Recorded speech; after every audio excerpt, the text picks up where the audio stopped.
directors, we thank you. We, the Roaring Fire. Lucy McClane speaking. Put Pauline on. Bye, honey.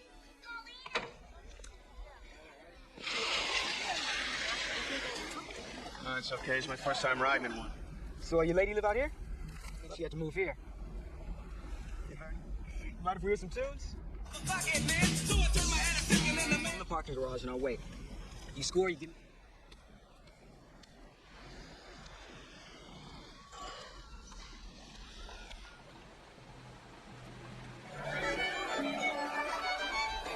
Hey! Merry Christmas! It will be if we ever get it finished. Miss something. Holly, am I right, JoJo? Well, go on, show him. What are you, embarrassed? Forgive Ellis. He gets very depressed this time of year. Ramona.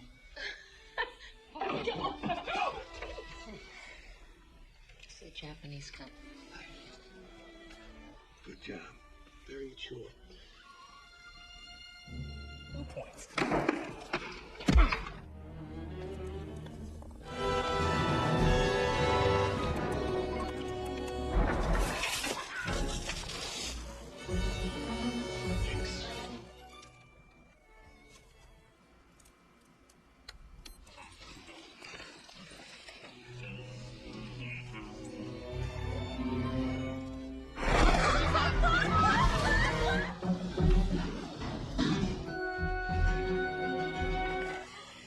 Gentlemen, Joseph Yoshinobu Takagi, Stanford, 1960.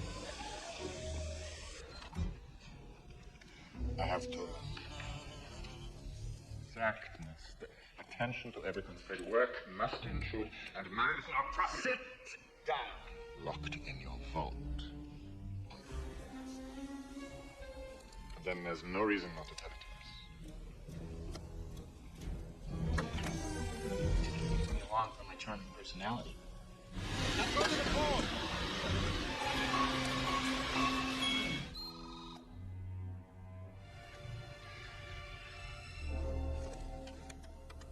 Turn the fucking truck around!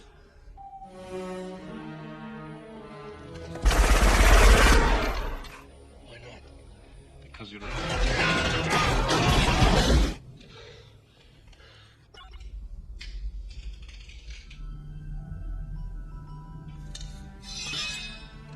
We can go any way you want it.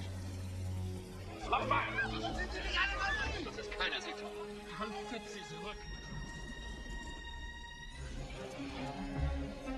Get Heinrich plant the detonators on Theo, prepare the vault. Christ, he can fuck this whole thing up. What does he think he's doing?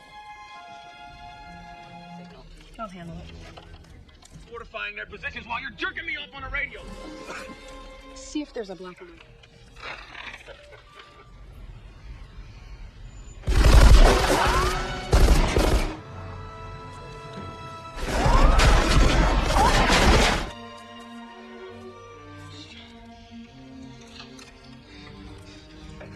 Call the police.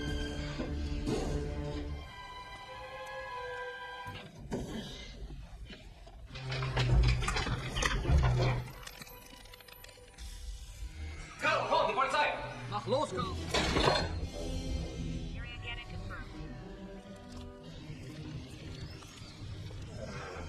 We had that false alarm, you know. Hey, motherfucker, jump! Just you. God, everything is okay!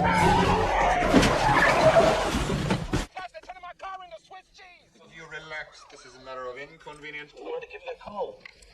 What is he? Just a fly in the ointment, huh? I'm afraid not. Yippee-ki-yay, motherfucker. 3, 2, 1. He wasn't lying about Marco. He's down on his feet. Power of the Los Angeles Police Department. To find him and shut him up. He's telling them everything. Cigarettes. So what do I call you? He claims he's capped off 2 others. He claims. Close to you. If you like it messy, I'd start bringing us in groups to the bathroom. And the only communication now possible. Going in. Going in? Come on, let's go. All right, hit your lights. Your units go. If you are what I think you are, then you'll know when to listen.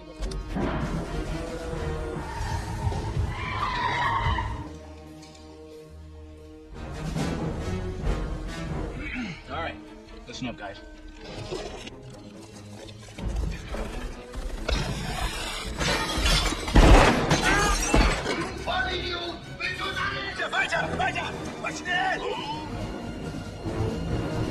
Thank you, Mr. Cowboy. I'll take it under advisement. So you take this under advisement, jerk. Hit your heart out, Shadow 5. Remember that plastic explosive I told you about? Who gives a shit about glass? Who the Back on. Sitting here waiting to see who gets us killed first. You're here to negotiate, am I right? The guy upstairs is full of hydrogenated vegetable oil, polysorbate. But you're gonna have to bring the ice. Shithead. You're just dragging this thing out. Now look. You know, I'm putting my life on the line for you, pal. Christ, Ellis, these people are gonna kill you. Tell them you don't know me. You could just save him. If you gave him some... Sergeant, anytime you want to go home. Or Mr. Gruber, I have comrades in our... My brothers and sisters are free. You think they'll even try to do it? Who cares, Nathan? Hey, pal, you out there? When you rang, You drove that car for... Psychological transference and a projection.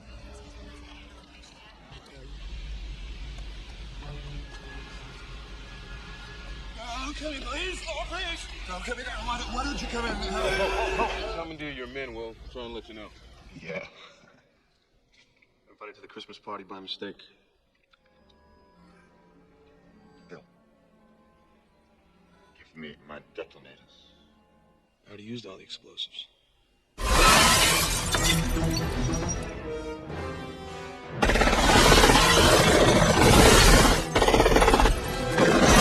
Is the last resort of default.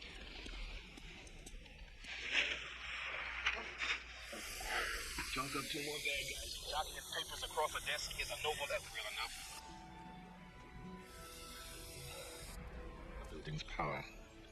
Regular. You don't understand. You can't do it from here. That's the FBI.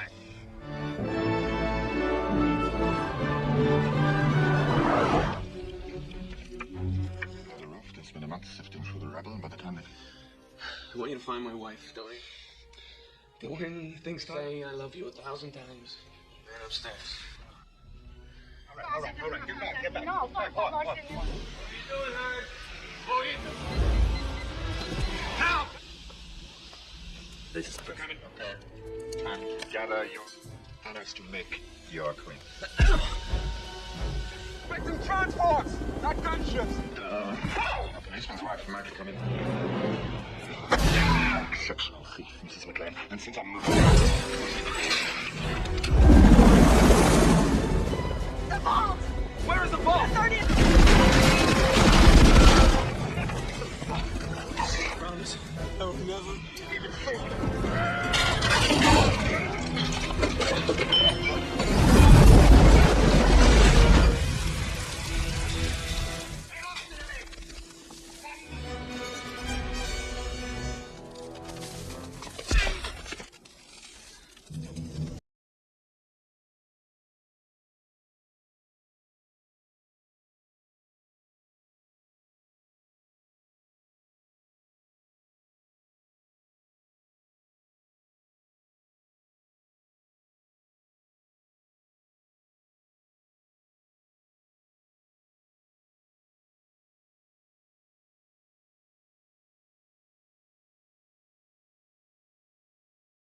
Nakatomi Plaza stands as a vertical grid of pressurized glass and steel, a high-value corporate asset located in the Century City quadrant. On a night intended for cultural celebration, the infrastructure is compromised by a precision tactical unit. This is not a political negotiation. This is a forensic audit of a heist masquerading as a revolution. A single biological entity remains outside the containment zone. NYPD Detective John McClane, unarmed, barefoot, and operating outside his primary jurisdiction. The tactical geometry of the building has been transformed into a vertical kill box. From the 30th floor command deck to the sub-level rigging, every floor represents a new kinetic vector. The opposition is led by Hans Gruber, a subject with high-density internal programming and a calculated disregard for the biological fallout of his strategy. As the thermal load increases and the structural integrity of the plaza is interrogated by high-grade explosives, the conflict narrows to a linear progression of survival. This is a forensic deconstruction of the night the action archetype was recalibrated. We are auditing the trajectory of a man who refused to follow the blueprint of the invincible hero. The variables are set. $640 million in bearer bonds, a localized hostage crisis, and a localized storm of friction and lead. This is Die Hard. Biological entity John McClane occupies a pressurized cabin seat, gripping the armrest as the kinetic vector of the aircraft shifts for landing.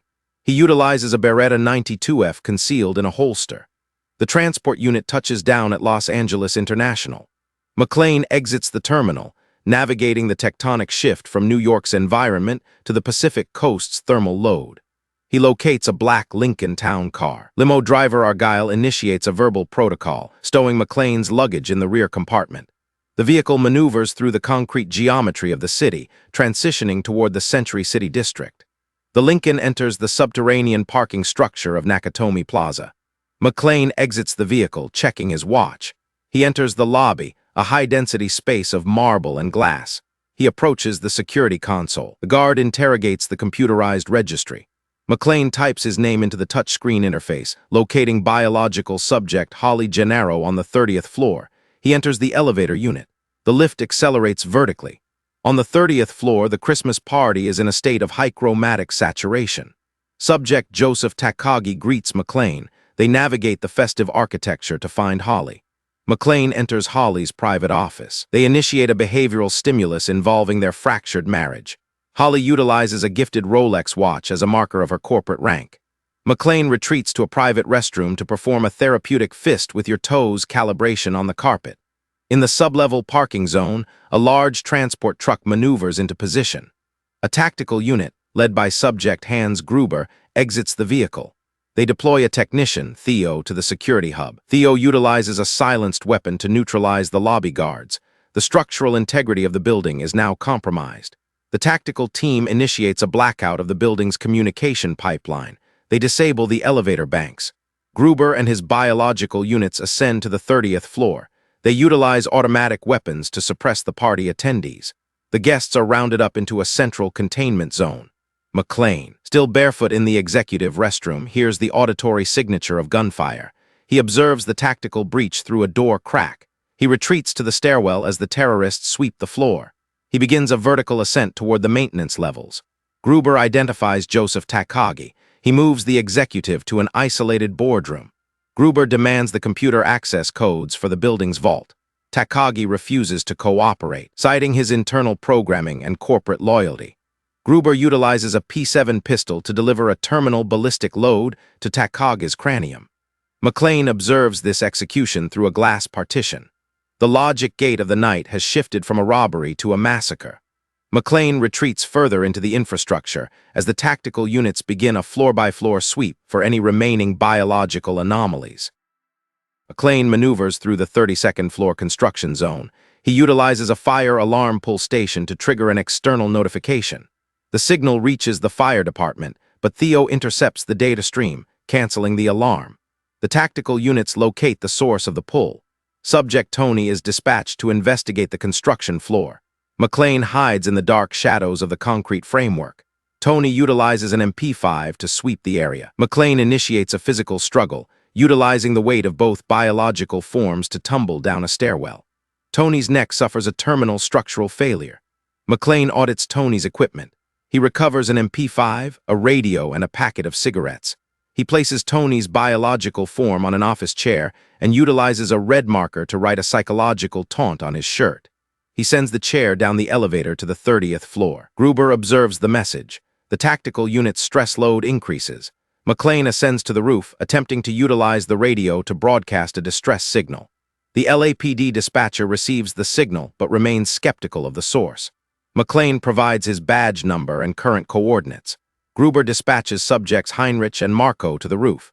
McClane enters the ventilation shafts, utilizing a lighter to illuminate the dark geometry. He maneuvers through the metal tubing, narrow and restrictive. He observes the terrorists through the floor grates. He reaches a maintenance room and initiates a radio communication with Sergeant Al Powell, who has been dispatched to perform a perimeter check. Powell maneuvers his patrol unit in front of the plaza. He observes the lobby. The technician Theo, disguised as a guard, signals that the building is secure. Powell prepares to depart. McClane realizes the patrol unit is leaving his field of vision. He utilizes a neutralized terrorist's biological form, dropping it from a high-altitude window. The subject strikes the hood of Powell's vehicle. McClane then utilizes the MP5 to deliver a suppressive fire load into the parking lot to prevent Powell's escape. Powell initiates a high-velocity reverse maneuver, shouting into his radio for backup. The LAPD initiates a Code 3 response. The perimeter is now flooded with flashing lights and sirens. Gruber reorganizes his tactical units. He dispatches men to the lower floors to prepare for an LAPD breach. McClane moves to a machine room, auditing his remaining ballistic supply. He utilizes a screwdriver to remove a floor plate, creating a trap. He recovers a bag of C4 explosives and detonators from a dead subject. He is now the primary friction coefficient against Gruber's plan. The external police presence begins to set up a command center in the street below. The siege has officially reached a state of thermal escalation. Deputy Chief Dwayne T. Robinson arrives at the command deck. He interrogates Sergeant Powell regarding the biological rain from the building. The police initiate a tactical deployment. A SWAT team maneuvers toward the lobby portal. They utilize a battering ram on the glass. The tactical units inside the plaza deploy a floor-mounted claymore mine. The detonation creates a high-pressure shockwave, shattering the glass and neutralizing the lead SWAT officers. The survivors retreat behind the stone pillars as Gruber's team delivers a continuous ballistic load from the upper levels. An armored SWAT vehicle, the V-100, maneuvers up the stairs toward the lobby. It utilizes its heavy plating to shield the retreating officers. Gruber dispatches a subject to utilize a rocket-propelled grenade launcher. The first projectile strikes the V-100, causing a localized thermal explosion. The vehicle continues to maneuver. The second projectile strikes the turret, disabling the unit. McClane observes the failure from an upper floor. He realizes the SWAT team is trapped in a kill zone. He decides to initiate a high-risk engineering solution. McClane secures a block of C4 explosives to an office chair. He attaches a manual detonator and drops the chair down the elevator shaft. The kinetic energy of the fall carries the device to the mid-level floors. He triggers the detonation. The resulting thermal load is massive, blowing out the windows of the entire floor and severing the tactical unit's firing line. The SWAT team utilizes the distraction to extract their wounded and retreat from the stairs. The armored vehicle is left as a charred husk on the plaza's geometric entrance. Gruber is enraged by the loss of his tactical advantage. Subject Harry Ellis, a sleazy executive, initiates a behavioral gamble. He believes he can negotiate with Gruber to stop McClane. Ellis utilizes his internal programming of greed and arrogance to approach Gruber. He offers to deliver McClane in exchange for his own safety. Gruber provides Ellis with a beverage and a phone. Ellis initiates a radio call to McClane, utilizing a familiar tone. He demands McClane surrender the detonators. McClane refuses, warning Ellis that Gruber is a cold-blooded subject. McClane watches through the radio link as Gruber interrogates Ellis one final time. Gruber utilizes his P7 to deliver a terminal shot to Ellis's chest. The auditory signal of the kill is broadcast to McClane and the police below. The negotiation is over. Gruber dispatches his units to the roof to check the structural rigging for the explosives. McClane maneuvers through the dark corridors, his feet suffering from the friction of glass shards. He is losing biological fluid. He retreats to a maintenance room to perform a localized audit of his wounds. McClane maneuvers through the executive floors. He enters a room filled with computer servers. Suddenly, he encounters a biological subject hiding under a table. The subject identifies himself as Bill Clay, an escaped hostage. McClane interrogates the man's internal programming. He provides the subject with a cigarette. In reality, the man is Hans Gruber, who has utilized a flawless American accent to mask his identity. McClane hands Gruber an unloaded weapon as a behavioral test. Gruber attempts to utilize the pistol to neutralize McClane, but the hammer strikes an empty chamber. The tactical unit arrives, initiating a high-octane ballistic exchange. McClane utilizes the server racks as tactical shielding. The terrorists utilize MP5s to shatter every glass partition in the room. The floor is now a high-friction zone of razor-sharp shards. McClane, still barefoot, is forced to maneuver over the glass to reach the exit. His feet suffer deep lacerations. He reaches the stairwell, leaving a trail of biological fluid. Gruber recovers the detonators McClane left behind during the retreat. The tactical unit returns to the 30th floor to prepare the final vault breach. The FBI arrives at the perimeter.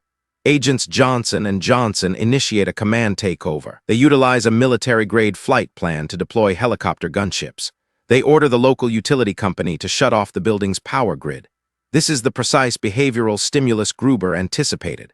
The power cut triggers the final lock on the vault, a magnetic seal that can only be deactivated by a total loss of current. The vault door hinges open. The tactical team observes the $640 million in bearer bonds. Theo begins the logistical transfer of the assets. McClane reaches a restroom, utilizing water and paper towels to clean his lacerated feet. He initiates a radio call to Sergeant Powell. He provides a terminal message for Holly expressing remorse for his previous marital errors. This is his logic gate moment. He observes the tactical team moving the hostages toward the roof. He realizes Gruber plans to blow the roof to destroy the FBI helicopters and fake the deaths of his entire team. The hostages are being utilized as biological shields for a mass execution strategy. McClane ascends to the roof. He utilizes the MP5 to disperse the guards. He orders the hostages to retreat down the stairs. The FBI helicopters appear on the horizon, closing the distance with high velocity. Gruber observes McClane on the roof and triggers the detonators. The rooftop of Nakatomi Plaza is engulfed in a massive thermal explosion. The shockwave destroys the lead FBI helicopter, causing it to spiral in a ballistic trajectory toward the ground. McClane is trapped on the burning roof. McClane utilizes a fire hose as a structural tether. He wraps the line around his waist and leaps from the ledge as a secondary explosion erupts. The kinetic vector of his fall is halted by the hose. He swings toward the floor below, utilizing his feet to shatter the glass and swing into the building. The hose reel on the roof breaks loose, falling down the building. McClane unbuckles his belt just as the reel reaches the end of the line, nearly pulling him back out. He is now inside the 30th floor, battered and suffering from high cognitive load. Gruber observes the news report by Richard Thornburg. The broadcast reveals McClane's identity and his children. Gruber utilizes this data point to identify Holly as McClane's primary biological anchor. He takes Holly to the vault area. McClane maneuvers through the floor, encountering the final henchman. He utilizes his last ballistic rounds to neutralize the guard. He enters the vault area with an empty MP5. He discovers Gruber holding Holly at gunpoint. McClane initiates a fake surrender, placing his hands behind his head. He has utilized packing tape to secure his service pistol to his back. McClane initiates a psychological laugh, distracting Gruber. He rapidly reaches behind his neck, draws the concealed pistol, and delivers 2 precise ballistic loads. One wounds Gruber's shoulder. The other kills the remaining henchman. The force of the impact sends Gruber backward through a shattered window. He catches onto Holly's Rolex watch, dangling over the 30-story drop. McClane rushes to the ledge. He unclasps the watch bracket. Gruber loses his grip, his biological form entering a free-fall state. He strikes the pavement below with terminal force. McClane and Holly descend to the lobby. They exit the building, emerging into a localized storm of floating bearer bonds and debris. McClane meets Sergeant Powell for the first time. They acknowledge their shared survival data. Suddenly, Subject Carl emerges from a blanket, utilizing an automatic weapon to attempt a final kill. Powell draws his service weapon, utilizing his internal calibration to neutralize Carl. Argyle maneuvers the limo through the garage door, having neutralized Theo's escape vehicle. The tactical threat is 100% eliminated. Reporter Richard Thornburg attempts to interrogate McClane for a live broadcast. Holly delivers a physical strike to Thornburg's face, neutralizing the intrusive stimulus. McClane and Holly enter the limo. Argyle initiates the drive-away sequence. The vehicle maneuvers through the perimeter of police lights. The structural ruins of Nakatomi Plaza remain in the background, a monument to the night's high-density conflict. The Christmas Eve timeline concludes as the transport unit enters the city flow. Subject John McClane initiates his trajectory within the pressurized cabin of a commercial transport unit. The ocular profile of the subject reveals a high degree of flight-induced stress. This biological form is identified as a New York City police detective, operating outside his native tactical zone. The initial alignment of the character deviates from the standard 1988 action blueprint. Unlike the muscle-bound frameworks of contemporary units like Stallone or Schwarzenegger, McClane possesses an average physical scale. This configuration is a deliberate recalibration of the hero archetype, moving from invincibility to vulnerability. The internal programming of McClane is driven by a behavioral stimulus involving marital reconciliation. He carries a Beretta 92F, a standard-issue ballistic tool. As the transport unit docks at Los Angeles International, the subject encounters the first environmental shift. He enters a Lincoln Town car, transitioning toward the Century City grid. The actor, Bruce Willis, received a payment of $5 million for this role, a benchmark that triggered a massive industry assessment. At the time, Willis was primarily calibrated for television comedy, making his transition to a high-value action pipeline a significant financial risk for the 20th Century Fox corporate entity. McClane enters the Nakatomi Plaza scaffold, a vertical maze of glass and steel. He reaches the 30th-floor mark, encountering subject Joseph Takagi. The subject's social alignment is strained. He seeks biological unit Holly Gennaro, his estranged partner who has adopted her maiden name within the corporate registry. This nomenclature shift serves as a logic gate, signaling a terminal error in their previous domestic synchronization. McClane retreats to an executive restroom, removing his footwear to perform a localized sensory alignment on the carpet.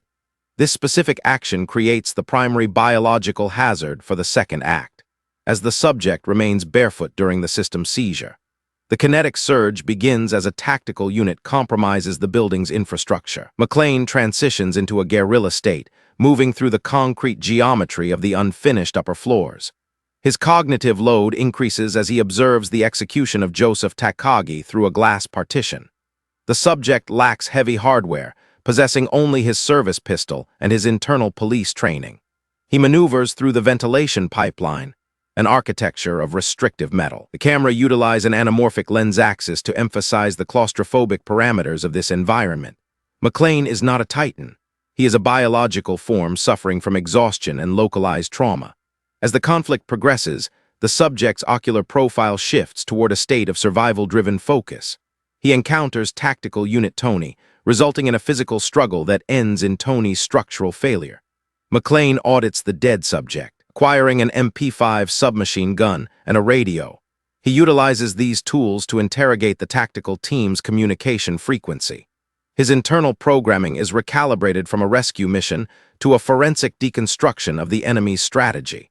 He communicates with Sergeant Al Powell, a remote biological anchor who provides the subject with behavioral support during the siege. The thermal load of the plaza increases as McClane utilizes high-grade explosives to disrupt a SWAT deployment. He is now a high-friction coefficient, actively degrading Gruber's logistical pipeline. His feet suffer a terminal error when the tactical unit shatters the server room glass. He is forced to maneuver over the razor-edged terrain, suffering deep biological fallout. The blood-stained undershirt becomes a visual benchmark of his physical degradation. The subject is failing. His biological systems are reaching a state of collapse, yet his synaptic response remains focused on the mission. McClane reaches the logic gate of the final encounter. He utilizes a fire hose as a structural tether, leaping from the roof as a thermal surge destroys the helicopter deck. The kinetic vector of the fall is extreme, testing the structural rigging of the hose. He enters the building through a shattered window, navigating back to the 30th floor. His final tactical maneuver involves the use of high-tensile packing tape, securing his Beretta to his back. He initiates a psychological ruse, utilizing laughter to lower the enemy's guard. This behavioral gamble allows him to access his weapon and deliver a terminal ballistic load to the remaining opposition. The subject exits the Nakatomi Plaza ruins, his biological form covered in dust and carbon residue. He meets Sergeant Powell, confirming the synchronization of their survival data. The trajectory of John McClane ends with a successful reconciliation with Holly Gennaro. This identity audit confirms that the subject survived not through brute mass, but through high-velocity improvisation and a refusal to yield to the tactical geometry of the plaza. The detective remains a definitive entry in the forensic history of cinema, a unit that redefined the parameters of the human hero. A large-scale transport unit enters the subterranean parking zone of Nakatomi Plaza. This vehicle serves as the logistical pipeline for a specialized tactical unit. Subject Gruber, a biological entity with a high-density educational background, leads the breach. Gruber is an ex-radical from a German political cell, though his current internal programming is focused on the acquisition of $640 million in bearer bonds. This is not a political vector. It is a precision robbery masquerading as a revolutionary act. The unit utilizes a technician, Theo, to compromise the security hardware of the lobby. The tactical unit's configuration consists of 12 biological units, each with specialized functions.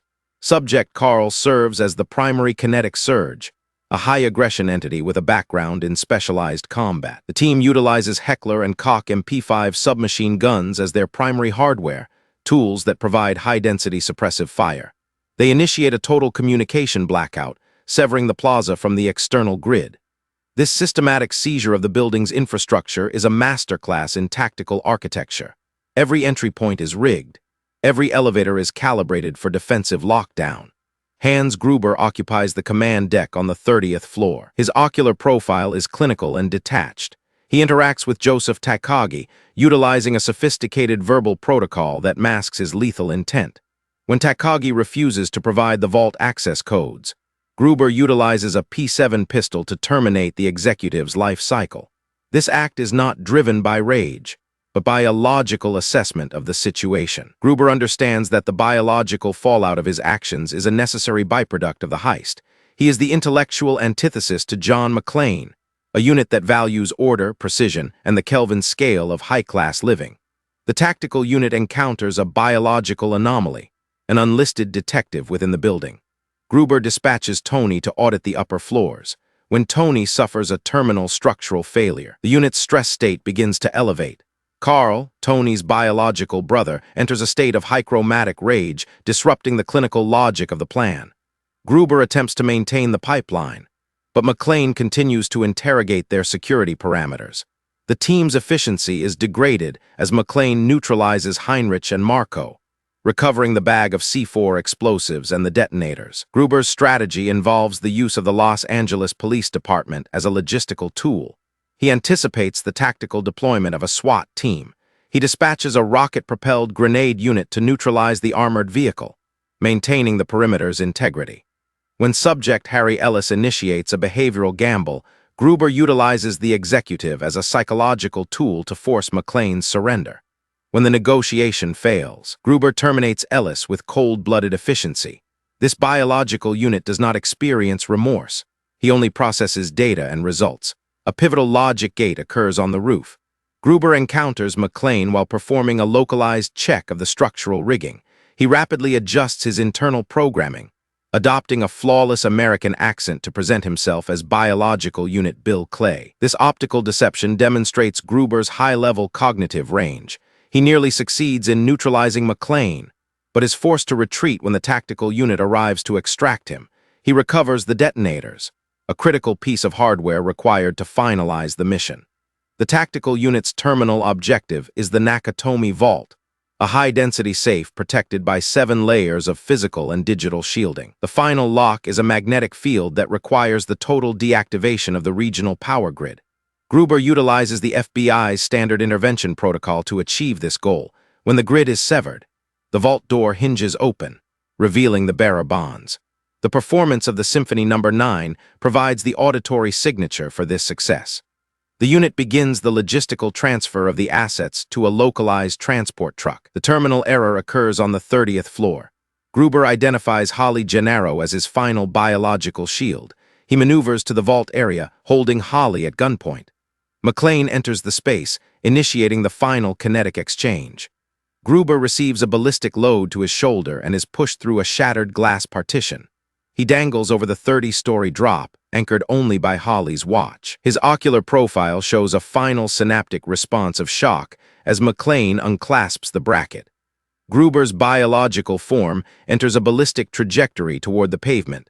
The fall takes exactly 1.5 seconds of real-time footage. The tactical unit is 100% neutralized. The Nakatomi Corporation serves as the primary structural scaffold for this forensic audit. In the late 1980s, the American economic landscape was interrogated by an influx of Japanese capital, a behavioral stimulus that triggered localized anxieties within the domestic workforce. Nakatomi Plaza, In reality, the newly constructed Fox Plaza functions as a physical representation of this tectonic shift. The 30th floor, where the festive event is initiated, is a high-density environment featuring a reconstruction of the Frank Lloyd Wright House, Fallingwater. This choice in tactical geometry reflects a corporate entity attempting to synchronize Eastern technological surges with Western architectural benchmarks. Subject Joseph Yoshinobu Takagi, portrayed by actor James Shijdja, is the primary biological representative of the Nakatomi entity. Takagi's profile is defined by an internal programming of corporate honor and historical resilience. Shijdja, a definitive entry in Asian American cinematic history, brings a clinical gravity to the role. His interaction with Hans Gruber acts as a logic gate for the entire narrative. When Takagi refuses to surrender the security codes, he accepts the biological fallout of his decision. A terminal ballistic load delivered by Gruber's P7 hardware. This execution severs the head of the corporate entity, forcing the remaining subjects into a state of leaderless containment. Biological unit Holly Gennaro McClane, portrayed by Bonnie Bedelia, represents the primary emotional anchor for the protagonist. Her alignment within the Nakatomi hierarchy is high, serving as a high-ranking executive. Willis specifically requested Bedelia's inclusion after auditing her performance in the 1983 unit. Heart like a wheel, Holly's use of her maiden name is a critical data point, signaling a terminal error in her marital synchronization with McClane. Her secondary hardware, a high-value Rolex watch, serves as a physical benchmark of her corporate success, and ultimately, the final friction point that decides the fate of Hans Gruber. The unit identified as Harry Ellis, portrayed by Hart Bochner, provides a high-density study in behavioral overconfidence. Ellis is calibrated as a sleazy, cocaine-enhanced executive whose internal programming is driven by perceived negotiation superiority. Bochner's performance was refined in chronological order, allowing the actor to increase the character's stress load as the siege progressed. Ellis attempts to facilitate a deal with Gruber, a behavioral error that fails to account for Gruber's clinical lack of empathy. The synaptic response of the audience to Ellis's terminal trajectory is often one of calculated satisfaction, as his biological form is neutralized after attempting to compromise McClane's tactical position. Sergeant Al Powell, portrayed by Reginald Vell Johnson, serves as the external biological anchor for the McClane unit. Powell's profile includes a history of localized trauma, specifically a terminal error involving the accidental discharge of a weapon against a juvenile subject. This data point creates a high cognitive load for Powell, rendering him unable to draw his sidearm until the final kinetic surge of the narrative. Vell Johnson was cast after several other units, including Lawrence Fishburne and Wesley Snipes, were assessed for the role. His synchronization with Willis, conducted primarily via radio pipeline, provides the emotional substrate that allows the audience to endure the film's high-octane violence. The support cast, including Devorah White as Argyle and William Atherton as Richard Thornburg, rounds out the biological ecosystem of the plaza. Argyle, the limo driver, remains in a state of sensory isolation in the parking garage for the majority of the timeline. His internal programming focused on music and communication via car phone. Thornburg, the unscrupulous journalist, represents the intrusive media pipeline, a subject whose behavioral stimuli are driven by ratings rather than ethics. These diverse biological forms create a multi-layered social architecture that McClane must navigate while simultaneously managing the thermal hazards of the tactical team. The casting of the tactical unit, specifically Alexander Godunov as Carl, provides the primary kinetic friction against McClane. Godunov, a former ballet unit with the Bolshoi, utilizes his physical training to create a biological form capable of extreme violence and endurance. His presence as the secondary titan ensures that McClane's survival is never guaranteed. This collective audit of the Nakatomi entities reveals a system state calibrated for maximum conflict, where corporate ambition, tactical greed, and personal redemption collide within a singular vertical grid. The final data transfer occurs as the survivors exit the plaza, their internal programming permanently altered by the night's high-velocity events. The directorial pipeline for this production was helmed by John McTiernan, an entity who had recently finalized the 1987 tactical unit, Predator. McTiernan's primary objective was to inject a sense of joy and kinetic logic into what was originally a nihilistic and cynical script. The original novel by Roderick Thorpe featured a protagonist over the age of 60, a configuration that McTiernan assessed as nonsensical for a high-octane summer blockbuster. He recalibrated the internal programming of the project, shifting the timeline from 3 days to a singular night, mirroring the structural logic of Shakespearean theater. This compressed timeline increases the pressure load on every biological subject within the building. Jan de Bont served as the lead optical technician, managing the cinematography and light axis of the film. De Bont's approach involved the frequent use of handheld camera units, creating a sense of tactile intimacy that puts the viewer within the kinetic vectors of the action. He utilized anamorphic lenses to capture the horizontal scale of the Nakatomi floors, emphasizing the long corridors and restrictive ventilation shafts, to prevent the environment from becoming a repetitive concrete box. De Bont concealed localized film lights in high-elevation positions, creating a dynamic Kelvin scale that shifts from the warm, festive 30th floor to the cool, clinical blue of the sub-level maintenance zones. The building itself, Fox Plaza, was treated as a primary biological subject rather than a stationary set, because the infrastructure was still under construction. The production team had access to the raw concrete scaffold and exposed wiring. This provided a realistic substrate for the tactical breach. McTiernan and de Bont negotiated strict conditions with the building's owners, specifically regarding the thermal loads of the explosions. The use of real flares on set generated volumetric haze and unpredictable smoke, a behavioral stimulus that enhanced the raw, unfiltered ocular profile of the action scenes. The camera often tracks McClane through these hazards, maintaining a linear progression of motion that avoids the static style of previous action entries. McTiernan's editing rhythm, managed by Frank Uriost and John Link, took inspiration from French New Wave cinema. They utilized mid-motion cuts, jumping from one kinetic vector to another without waiting for a character to exit the frame. This calibration increases the perceived velocity of the film, keeping the audience's cognitive load in a state of constant engagement. The audio synchronization, calibrated by Michael Kamen, utilizes a score that incorporates sleigh bells and classical references like Beethoven's Ninth Symphony. This creates a psychological contrast between the festive auditory signatures and the high-density violence occurring on screen. The engineering of the stunts was a critical component of the directorial pipeline. McTiernan insisted on practical effects, minimizing the use of miniatures to a singular rooftop model. The famous fire hose jump, conducted by Willis and his stunt double Ken Bates, required a 60-foot wall of flame to be triggered behind the subject. The kinetic friction of this scene was captured by 9 separate camera crews utilizing 24 different angles.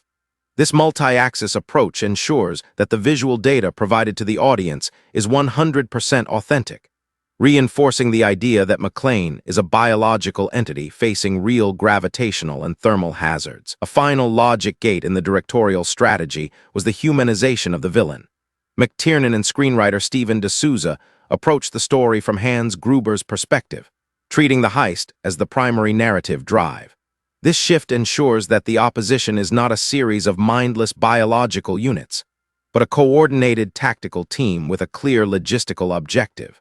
By allowing the villains to possess high-level cognitive range, the struggle for McClane becomes more significant. The director successfully transformed a standard Rambo in a building pitch into a complex forensic study of survival, friction, and structural collapse. The directorial pipeline concludes with a total calibration of the 1988 action genre. McTiernan's refusal to follow the blueprint of the invincible hero resulted in a subject that is identifiable, fallible, and capable of sustaining lasting biological damage.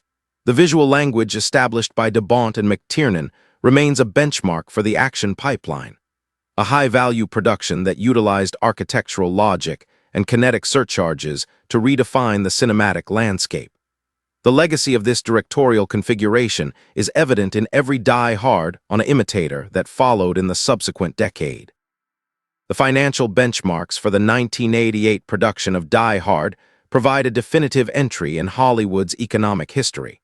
The initial budget was calibrated between $25 million and $35 million, a significant thermal load for 20th Century Fox at the time. Much of this assessment was driven by the controversial $5 million salary paid to Bruce Willis, a figure that threw the industry's standard pay scale into a state of total misalignment.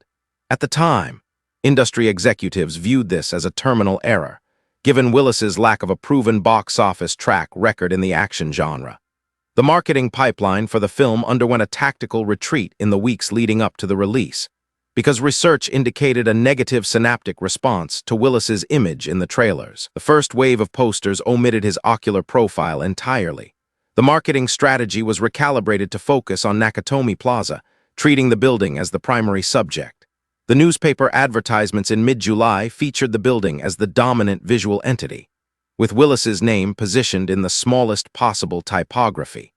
This pivot was intended to manage the risk of the unpopular television actor failing to attract a wide-scale audience. The premiere occurred on July 12, 1988, at the Avco Theater in Los Angeles. The initial limited release in 21 theaters generated a high per-theater average of over $28,000.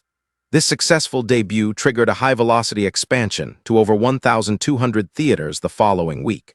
Despite finishing in the number 3 position behind Who Framed Roger Rabbit and Coming to America, the film demonstrated incredible endurance within the market. It remained within the top 5 highest-grossing films for 10 consecutive weeks, a benchmark that signaled a high level of audience retention and positive word-of-mouth data. The cumulative domestic gross reached approximately $83 million, making it the 7th highest-grossing unit of the year. When the international distribution pipelines were added to the data stream, the global revenue surge reached $140 million. This figure positioned Die Hard as the 10th highest-grossing film worldwide in 1988. This overperformance was an anomaly in a year dominated by comedy units like Rain Man and Twins, proving that the action archetype was not a dead pipeline, but one that required a fresh calibration of the everyman hero. Critical reception was initially a state of mixed alignment. Reviewers from the New York Times and the Washington Post were conflicted, with some criticizing the thermal load of the violence while others praised Rickman's portrayal of Hans Gruber as a Titan-class villain. Roger Ebert, though critical of the police chief character, provided a positive assessment of the stunts and clinical direction. Over time, these initial reviews have been discarded in favor of a total critical reevaluation. Die Hard is now universally recognized as the quintessential American action film, a definitive entry preserved in the National Film Registry for its cultural and historical significance.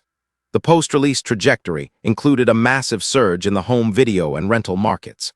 Die Hard debuted as the #1 rental in February 1989, maintaining that position for 6 of its first 7 weeks in the distribution pipeline. This secondary revenue stream ensured the project's status as a high-value asset for the studio, leading to the development of 4 sequels and a massive ecosystem of merchandise, from video games to clothing. The Die Hard brand burnout was avoided by the film's status as a Christmas classic, a debate that continues to generate high-density social engagement every December. The final forensic verdict on the 1988 metrics is one of total success. The film didn't just generate profit. It recalibrated the financial expectations for leading men and redefined the summer blockbuster pipeline. 20th Century Fox, which had been suffering from a series of low-value entries, was revitalized by the Nakatomi project. The trajectory of the action genre was permanently shifted toward restricted environments and vulnerable subjects, a logistical arc that can be traced back to the specific kinetic surcharges of this singular production. The metrics confirm that Nakatomi Plaza remains the most profitable concrete box in cinematic history. The technical deconstruction of the 1988 production begins with the optical framework established by Jan de Bont. The logistical arc of the cinematography utilized the Panavision C-series and E-series anamorphic lenses. This hardware choice forced a 2.39 to 1 aspect ratio, a horizontal expansion that directly challenged the vertical architecture of the Nakatomi Plaza scaffold. While the building stands as a vertical grid, the anamorphic lens axis emphasizes the wide corridors, the expansive executive suites, and the narrow horizontal crawl of the ventilation pipeline. This optical distortion creates a specific system state where the biological form of John McClane is constantly compressed by the ceiling and floor, heightening the cognitive load on the viewer. The anamorphic pipeline provides a unique ocular profile through the introduction of horizontal lens flares. These specular glints occur when high-intensity light sources interrogate the curved glass elements within the lens housing. In the early airport sequence, the landing lights and terminal strobes create these blue horizontal vectors. This is not a terminal error, but a deliberate technical alignment. These flares serve as a behavioral stimulus, reminding the audience of the synthetic and pressurized nature of the environment. As McClane transitions from the transport unit to the limousine, the optical pipeline maintains a shallow depth of field, keeping the biological entity in focus while blurring the Los Angeles city grid into a wash of bokeh and light. A technical deconstruction of the 30th floor party reveals the challenges of the anamorphic lens axis in low-light environments. These lenses require a higher volume of light to achieve a sharp ocular profile. Bont avoided the standard spherical pipeline because anamorphic glass provides a more cinematic texture, a high-density image that feels grounded in physical reality. During the tactical breach led by Hans Gruber, the camera utilizes a handheld kinetic surge. The weight of the anamorphic glass adds a natural inertia to the movement, preventing the jittery motion associated with smaller spherical units. This configuration ensures that the horizontal resolution remains high, capturing the wide tactical geometry of the room as the guests are rounded up into the central containment zone. The ventilation shaft sequence provides the most clinical example of anamorphic constraint. McClane's biological form is restricted by the metal framework, and the lens axis must operate at the minimum focal length. The optical distortion at the edges of the frame creates a slight curvature of the metal walls, enhancing the sensory perception of claustrophobia. The lighter flame provides the primary behavioral stimulus here, its specular glint reflecting off the interior surface of the lens. The result is an unfiltered look at the friction between the human entity and the industrial pipeline. This logistical arc demonstrates that the camera is not a passive observer, but an active piece of hardware navigating the kill box alongside the protagonist. During the high-octane ballistic exchanges, the anamorphic pipeline captures the displacement of glass and debris across the wide horizontal plane. When the tactical unit shatters the server room partitions, the lens axis records the kinetic vector of every shard. The 2.39 aspect ratio allows for the simultaneous viewing of McClane's retreat on the far left and the terrorist's suppressive fire on the far right. This spatial alignment is critical for the forensic audit of the scene's logic. Without the anamorphic expansion, the viewer would lose the logistical connection between the shooter and the target. The optical architecture ensures that the tactical geometry of the room is fully interrogated by the camera, providing a definitive entry in the history of 1980s action cinematography. The terminal phase of the production utilizes the anamorphic lens to capture the extreme gravitational constraints of the roof sequence. As the FBI helicopters close their ballistic trajectory, the wide-angle anamorphic lens axis keeps the entire rooftop scaffold within the frame. The thermal load of the explosion is recorded with high chromatic saturation, flames stretching horizontally across the glass. When Gruber enters his final freefall state, the camera utilizes a specialized motor on the focus ring to keep the subject's ocular profile sharp as he recedes from the lens. This technical alignment was a high-value production benchmark, requiring an automated system check to prevent blurring during the 1.5-second drop. The anamorphic pipeline concludes by delivering a high-velocity resolution, capturing the float of bearer bonds in the wide lobby space as the biological survivors exit the plaza. The technical deconstruction of the lighting scaffold within Nakatomi Plaza reveals a complex shift across the Kelvin scale. Jan de Bont avoided the flat, uniform lighting of standard 1988 office environments, opting instead to create a dynamic system state. The initial party sequence on the 30th floor is calibrated at 3,200 Kelvin. This low-Kelvin amber light creates a warm, festive atmosphere that masks the underlying tactical hazards. The specular glint on the champagne flutes and the chromatic saturation of the Christmas ornaments provide a behavioral stimulus of security and corporate success. This is the baseline environment before the kinetic surge of the tactical breach, as the tactical unit led by Hans Gruber initiates the blackout. The Kelvin scale of the building undergoes a radical displacement. The warm amber tones are replaced by the cool, clinical blue of emergency power and moonlight. This lighting shift signals a terminal error in the building's domestic programming. In the subterranean maintenance levels, the Kelvin scale spikes to over 5,600, creating a volumetric haze of blue and silver. These high Kelvin zones highlight the industrial infrastructure, the concrete pillars, and the steel piping. McClane's biological form is frequently backlit in these areas, turning him into a dark silhouette against a high-contrast background. This technical alignment emphasizes his isolation and his transition into a guerrilla state. The use of localized light sources, or practical lighting hardware, is a primary benchmark of DeBont's architecture. To prevent the floors from appearing as repetitive concrete boxes, he concealed film lights in high-elevation positions and used portable fluorescent tubes on the floor. In the 32nd floor construction zone, the lighting is incomplete, mirroring the raw scaffold of the building. The volumetric haze generated by construction dust and real magnesium flares interrogates the light axis, creating visible beams of light that define the tactical geometry of the room. When McClane utilizes the ventilation pipeline, his only light source is the lighter, a small point source that creates high-contrast shadows and a flickering ocular profile. This lighting strategy increases the synaptic response of the audience to the unknown hazards lurking in the dark.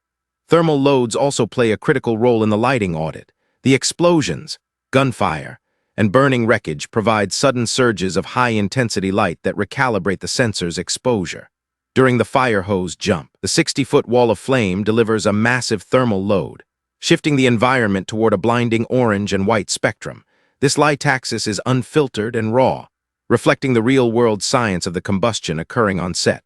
The biological fallout on McClane's skin, the sweat, the blood, the carbon residue, is highlighted by these intense thermal flashes. The Kelvin scale shifts violently between the cool blue of the night and the searing heat of the fire, keeping the subject in a state of constant environmental friction. The FBI's involvement introduces a new lighting vector, the searchlights of the helicopter gunships. These high-intensity beams interrogate the exterior glass of the plaza, cutting through the dark with clinical precision. The specular glint from these lights creates a high-density strobe effect, momentarily blinding the biological entities on the roof. This lighting configuration serves as a behavioral stimulus for the tactical unit, forcing them to react to the external pressure load. The final face-off in the vault area utilizes mixed lighting, combining the cool blue of the sub-level grid with the specular glint of the bearer bonds and the dying embers of the rooftop fire. The chromatic saturation here is high, emphasizing the value of the assets and the terminal nature of the conflict. The forensic audit of the lighting concludes as McClane and Holly exit the building into the pre-dawn Los Angeles atmosphere. The Kelvin scale stabilizes as the natural light of the morning begins to wash over the ruins. The flashing red and blue vectors of the emergency vehicles provide the final auditory and visual signature of the siege's resolution. By utilizing the full range of the Kelvin scale, from festive amber to industrial blue and terminal orange, DeBont and McTiernan transformed a stationary concrete box into a living, breathing tactical environment. The lighting architecture was not merely aesthetic. It was a logistical tool that defined the kinetic velocity of the night and the physical degradation of the biological subjects trapped within the Nakatomi scaffold. The technical deconstruction of the 1988 tactical environment requires a clinical audit of the primary physical constraint, the absence of protective footwear on the biological unit identified as John McClane. The logistical arc of this environmental hazard is initiated during the early system check on the 30th floor. McClane, attempting a therapeutic alignment of his feet with the carpeted substrate to mitigate flight-induced stress, removes his shoes. This behavioral stimulus is intended as a localized sensory recalibration, but it becomes the terminal error in his personal defense scaffold when the tactical unit led by Hans Gruber compromises the building's grid.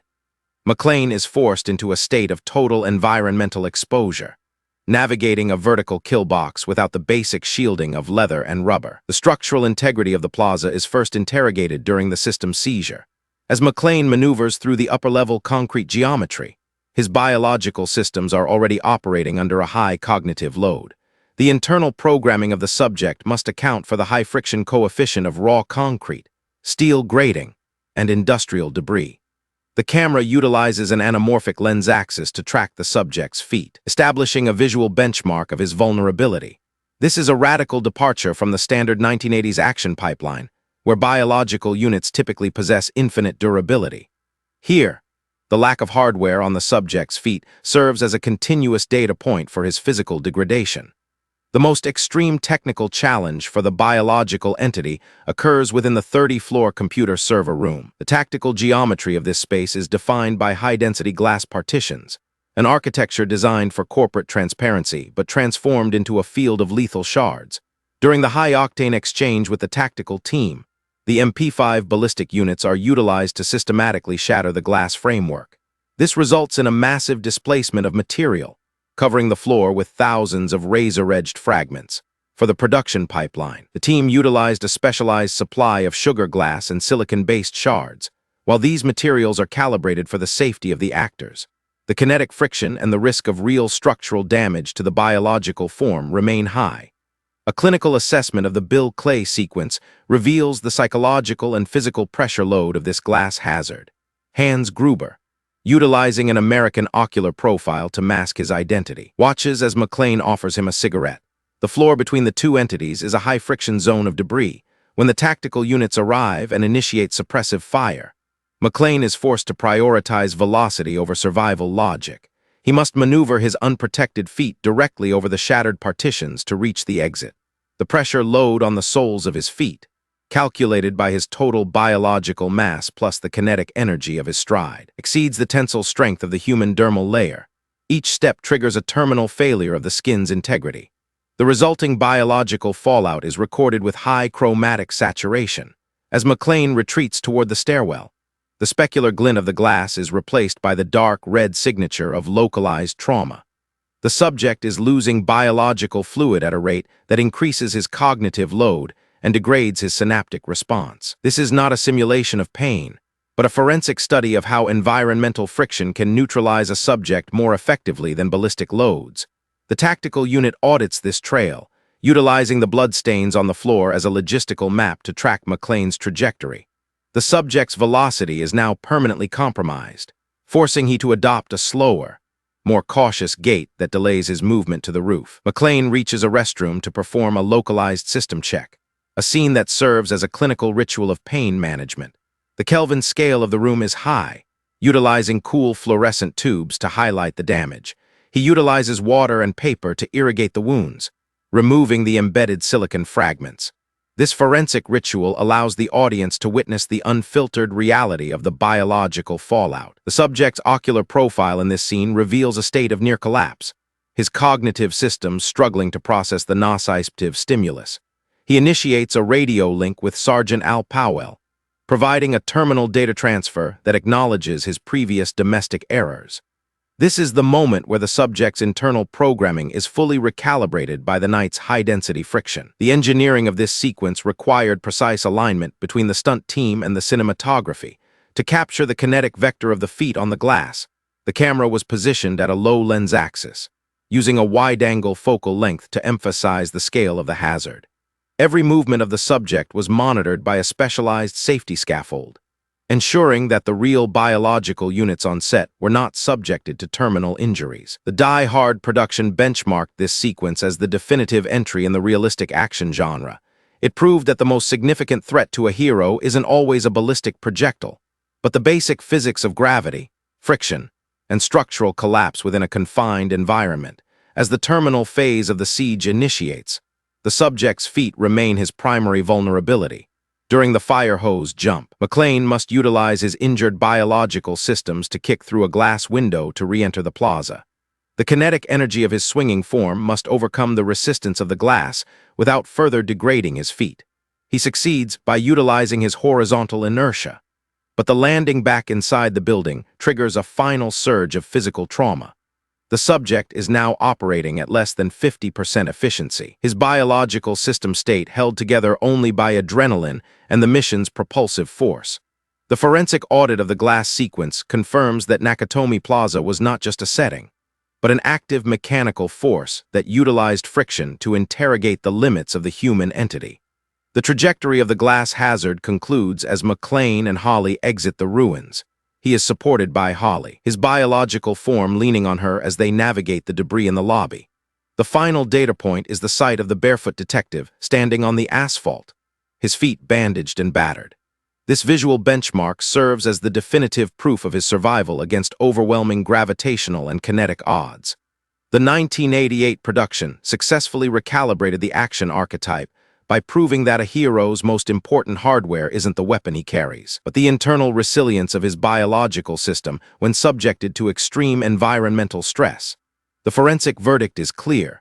McClane survived the glass, but the friction of that night permanently altered his character's logistical arc. The technical deconstruction of the 1988 tactical environment requires a clinical interrogation of the high-order explosives utilized during the mid-act escalation. The logistical arc of this thermal hazard is initiated when biological unit John McClane audits the equipment of a neutralized subject on the upper maintenance levels. He recovers a high-density transport bag containing composition 4, commonly identified as C4. This hardware represents the primary thermal load available to the subject within the Nakatomi Plaza scaffold. C4 is a plastic explosive with a high detonation velocity, approximately 8,000 meters per second. Its chemical stability requires a specific logic gate, a detonator, to initiate the kinetic surge. McClane's acquisition of this hardware recalibrates the tactical geometry of the entire building, transitioning the conflict from a ballistic exchange to a structural siege.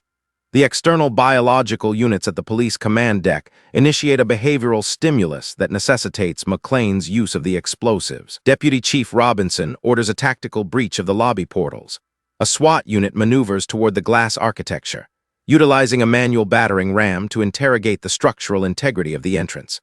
The tactical team led by Hans Gruber responds by deploying a floor-mounted claymore mine.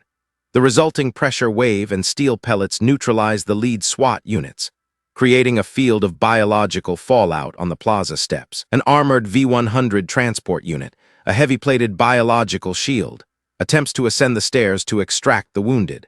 This vehicle is met with a rocket-propelled grenade launcher, a ballistic tool that delivers a concentrated thermal load. The first projectile strikes the hull, creating a localized surge of orange chromatic saturation and high-velocity debris. The logic gate for McClane's engineering improvisation occurs as he observes the V-100 being neutralized by a second rocket-propelled grenade strike. The armored unit is pinned, its turret suffering a terminal structural failure. The SWAT units are trapped in a high-friction kill zone, unable to retreat or advance. McClane assesses the tactical geometry of the floor, identifying the elevator shaft as a vertical pipeline through the core of the building. He utilizes a wheeled office chair and a computer monitor as a temporary transport scaffold for the explosive charge. He secures 2 blocks of C4 to the monitor, attaching a manual detonator with a short fused cord. This is a high-risk calibration of the available hardware, intended to deliver a massive thermal surge to the mid-level floors where the tactical team is positioned. The subject initiates the kinetic vector by igniting the fuse and positioning the chair at the open elevator portal. Gravity provides the propulsive force for the descent. The chair enters a vertical ballistic trajectory, falling through the dark, restrictive metal tubing of the shaft. The auditory signature of the falling hardware is recorded with high-density precision, echoing through the concrete grid. The chair descends past the 30th floor, accelerating toward the target zone. The tactical units, currently occupied with suppressive fire against the police perimeter, have failed to audit the vertical pipeline above them. This is a terminal error in their defensive alignment. The linear progression of the fall terminates as the scaffold strikes the roof of the elevator car on the lower levels. The resulting detonation of the C4 triggers an instantaneous chemical reaction, generating a high-pressure shockwave that interrogates the structural integrity of the shaft. This thermal load is massive, exceeding the containment parameters of the metal and concrete core. The expansion of gases follows the path of least resistance, traveling vertically back up the shaft and horizontally into the office floors. The ocular profile of the explosion is captured with extreme chromatic saturation, a surge of white and orange light that overrides the cool Kelvin scale of the maintenance zones. The displacement of air is so severe that it creates a localized vacuum, followed by a high-pressure blast that shatters every glass partition on the target floor. The tactical team's firing line is severed as they are physically displaced by the shockwave. A clinical assessment of the 1988 production pipeline reveals a real-world technical anomaly during the filming of this sequence. The special effects team utilized mortar-style propane devices and high-velocity primacord to simulate the blast. The pressure load generated on the set was underestimated by the engineering crew. The resulting thermal event was so powerful that it actually blew out a series of real windows on a floor of Fox Plaza that was not scheduled for destruction. This unfiltered kinetic surge provided the production with authentic visual data, recording the real-time structural interrogation of a high-value corporate scaffold. The handheld camera units, utilizing anamorphic glass, captured the volumetric haze and debris with a tactile intimacy that remains a benchmark for the action genre. The biological fallout of the blast is immediate for both the tactical unit and the police units. The survivors of the blast suffer from high cognitive load and sensory misalignment, their ears ringing from the auditory overload. The suppressive fire from the building ceases, providing a logic gate for the SWAT team to initiate an extraction. The police units utilize this window of opportunity to retreat from the kill zone, carrying their neutralized subjects back to the command deck. The V-100 armored unit remains on the stairs, a charred concrete husk that serves as a visual benchmark of the night's thermal escalation. McClane has successfully utilized physics and high-grade explosives to recalibrate the conflict, forcing Hans Gruber to divert more logistical units to deal with the biological anomaly on the upper floors. Hans Gruber processes the data point of the explosion with a synaptic response of clinical rage. He realizes that the unlisted detective within the building is not merely a survivor, but a subject capable of delivering military-grade kinetic surcharges. This realization forces a recalibration of Gruber's internal programming. He abandons the standard search and neutralize pipeline, instead opting for a more aggressive tactical surge. The internal environment of the 30th floor is now contaminated with carbon residue and dust, lowering the ocular visibility for his guards. The volumetric haze created by the blast adds a layer of optical distortion to the tactical geometry, favoring McClane's guerrilla-style maneuvers through the shadows. This specific engineering solution serves as a behavioral stimulus for the remote biological anchor, Sergeant Al Powell, while Deputy Chief Robinson interprets the blast as a sign of McClane's incompetence. Powell recognizes the propulsive force of the action. The auditory signature of the C4 provides Powell with empirical evidence that McClane is actively degrading the tactical unit's pipeline. The logic gate of the conflict has widened, transitioning from a localized heist into a full-scale forensic deconstruction of the building's infrastructure. The remaining C4 in McClane's possession becomes a recurring technical threat, a lingering thermal hazard that Gruber must account for in every step of his logistical arc. The forensic verdict on the elevator blast sequence confirms its status as a definitive entry in action cinema engineering. By utilizing the vertical architecture of the plaza and the high-energy properties of Composition 4, McClane effectively utilized the building as a weapon against the invaders. The logistical arc of this scene benchmarked the production's commitment to practical, high-density effects that maintain their ocular profile decades after release. The structural ruins of the elevator core remain a testament to the night's high-velocity friction. The terminal phase of the siege will eventually see the remaining explosives utilized to destroy the rooftop scaffold, finalizing the total destruction of Gruber's escape pipeline and concluding the forensic audit of the Nakatomi thermal loads. Technical deconstruction of the 1988 conflict requires a clinical audit of the disparate ballistic frameworks utilized by the opposing biological units. The primary hardware for subject John McClane is the Beretta 92F, a semi-automatic pistol chambered in 9mm parabellum. The logistical arc of this tool begins within the pressurized cabin of the transport unit, where McClane's holster is visible to the adjacent passenger. This hardware selection provides a 15-round magazine capacity, offering a high-density response for a sidearm. However, when compared to the tactical geometry established by the opposition, the Beretta serves as a limited-range kinetic tool. Its ballistic trajectory is calibrated for close-quarters alignment, providing a muzzle velocity of approximately 381 meters per second. This is the baseline defensive scaffold McClane utilizes as he enters the Nakatomi environment. The tactical units led by Hans Gruber initiate a terminal displacement of the building's security through the deployment of the Heckler & Koch EMPE-5 submachine gun. Specifically, the unit utilizes the EMPE-5A3 with collapsible stocks for high-velocity maneuvering within the restricted corridors. This hardware represents the industry benchmark for tactical units in the late 1980s.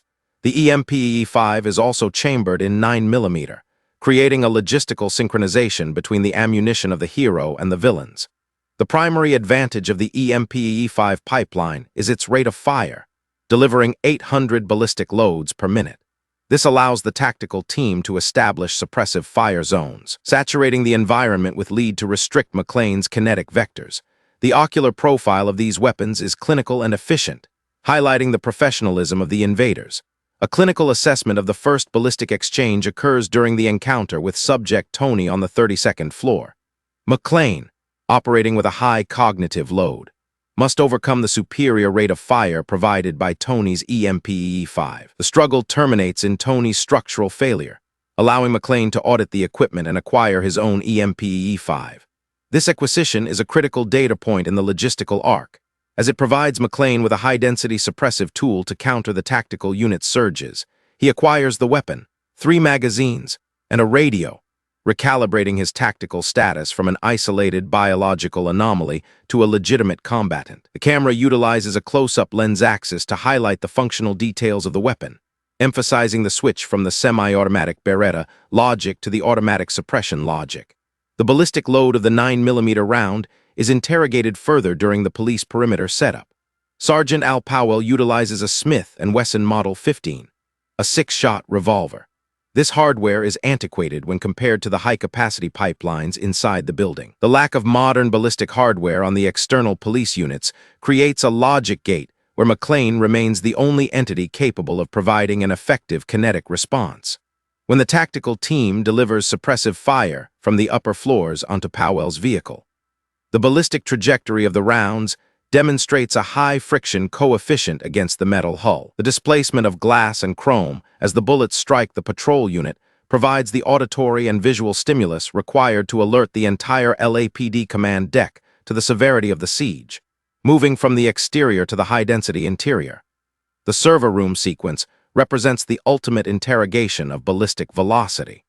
The tactical team utilizes their EMPE-5 units to engage in a glass-shattering strategy. The goal is to eliminate McClane's tactical shielding and utilize the displacement of glass as a secondary hazard.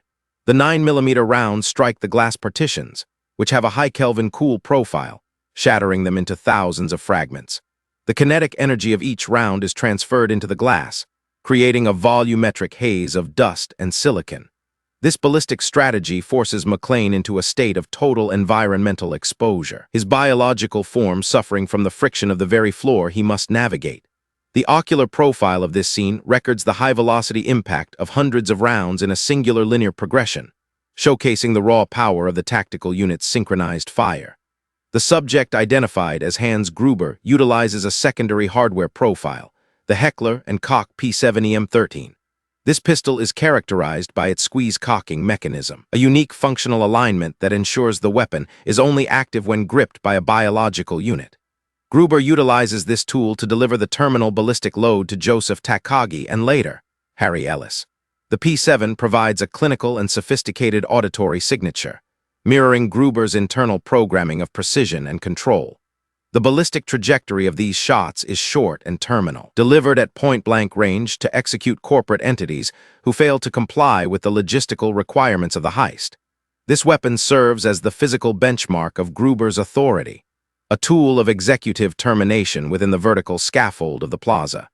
The FBI's tactical deployment introduces a heavy ballistic vector, the EM-60 machine guns mounted on the helicopter gunships. These tools deliver a much higher thermal load and kinetic impact than the handheld units.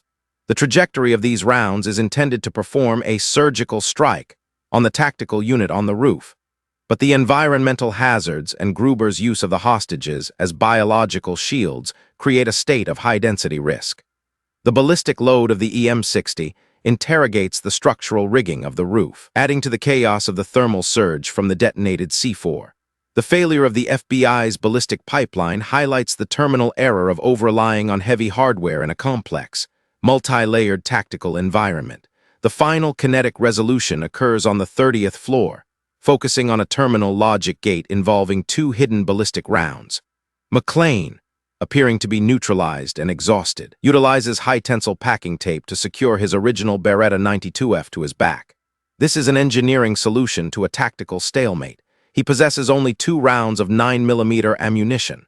This limited data stream requires a 100% accuracy rating, as Gruber initiates a behavioral taunt. McClane triggers a synaptic response of laughter to mask his physical movement. He reaches behind his neck, draws the weapon, and delivers 2 precise ballistic loads. The first round targets Gruber's shoulder, causing a displacement of his physical form toward the shattered window. The second round delivers a terminal load to the remaining henchman's cranium. This sequence serves as the definitive proof that precision alignment is more effective than high-density suppressive fire. The forensic audit of the ballistics concludes with the elimination of subject Carl. After surviving the rooftop thermal load, Carl emerges from the debris, attempting to utilize his EMP-5 for a final kill. Sergeant Al Powell, performing a total recalibration of his internal programming, draws his Smith & Wesson. He delivers a rapid-fire ballistic load that neutralizes Carl's biological systems. The trajectory of these final rounds closes the logistical arc of the night. The ballistic friction has ended, replaced by the auditory signature of sirens and the pre-dawn atmosphere. The total displacement of ammunition during the siege is estimated in the thousands. Yet the conflict was ultimately decided by the final 2 rounds from a tape-ton Beretta and the redemptive surge of a police revolver. The logistical arc of the 1988 production benchmarked the use of real firearms, modified to fire blanks with high-velocity muzzle flashes. To capture the specular glint and thermal output of the gunfire, DeBont used specialized camera filters and high-speed film stock. This ensures that every ballistic event in the movie timeline has a tactile and raw quality. The forensic verdict on the ballistics is clear. The Nakatomi siege was a high-octane laboratory for the study of kinetic vectors. The disparity between the Everman's pistol and the terrorist's submachine gun created the primary friction that drove the narrative velocity. By the final frame, the hardware is discarded, leaving only the biological survivors to process the fallout of the night's ballistic interrogation. The technical deconstruction of the rooftop evacuation sequence requires an audit of the fire safety infrastructure located on the Nakatomi Plaza rooftop scaffold. Biological subject John McClane occupies the tactical geometry of the roof, assessing the terminal threat posed by the incoming FBI helicopter gunships and the active detonator grid. The internal programming of the subject shifts toward a high-risk engineering solution as the thermal load of the building's peak reaches a critical logic gate. McClane identifies a localized fire hose station, a piece of hardware designed for internal fire suppression, but recalibrated here as a structural tether for a 30-story vertical displacement. Subject McClane utilizes a heavy-duty wrench to compromise the glass housing of the fire station. He extracts the canvas-reinforced hose, a high-tensile pipeline capable of withstanding significant internal fluid pressure and external kinetic friction. The logistical arc of the sequence depends on the structural integrity of the metal reel, which is bolted directly into the concrete substrate of the building's core. McClane begins a rapid-velocity unspooling of the line, wrapping the heavy material around his midsection. This is a primitive but functional alignment of biological mass and industrial rigging, intended to negate the gravitational constraint of the rooftop ledge. The behavioral stimulus for the jump is the imminent detonation of the Composition 4 explosives rigged to the rooftop scaffold. As the tactical unit led by Hans Gruber triggers the signal, a massive thermal surge erupts. The ocular profile of the explosion reveals a 60-foot vertical vector of flame and debris. McClane initiates the kinetic surge, leaping from the concrete ledge just as the pressure wave interrogates his position. The propulsive force of the blast acts as a secondary vector, pushing the subject outward into the open atmosphere. Gravity assumes control of the ballistic trajectory, pulling the biological form toward the pavement at an acceleration of 9.8 meters per second squared. A technical deconstruction of the physics reveals the extreme load placed on the fire hose rigging. The kinetic energy of McClane's fall must be arrested by the tether before the subject reaches terminal velocity or strikes the building's exterior glass. The hose reaches its maximum length, snapping taut with a high-decibel auditory signature. The structural rigging holds, but the friction coefficient of the canvas against the subject's torso causes localized biological fallout. The subject is now swinging in a pendulum-like horizontal vector, suspended 300 feet above the Los Angeles city grid. The Kelvin scale of the scene is dominated by the orange thermal load of the fire above and the cool blue shadows of the skyscraper's side. The logistical arc shifts to the re-entry phase. McClane must utilize his remaining kinetic surge to break through a glass partition on the lower levels. He utilizes his Beretta sidearm to deliver a ballistic load to the window, attempting to weaken the structural integrity of the glass. The subject utilizes his feet as a kinetic ram, striking the glass at the apex of his swing. The partition suffers a terminal failure, shattering into thousands of silicon fragments. This displacement of material allows McClane to enter the 30th-floor executive suite. The impact with the interior floor triggers a high cognitive load, as the subject suffers from multiple points of tactile trauma and sensory disorientation. A secondary technical hazard initiates as the metal fire hose reel on the roof suffers a structural failure.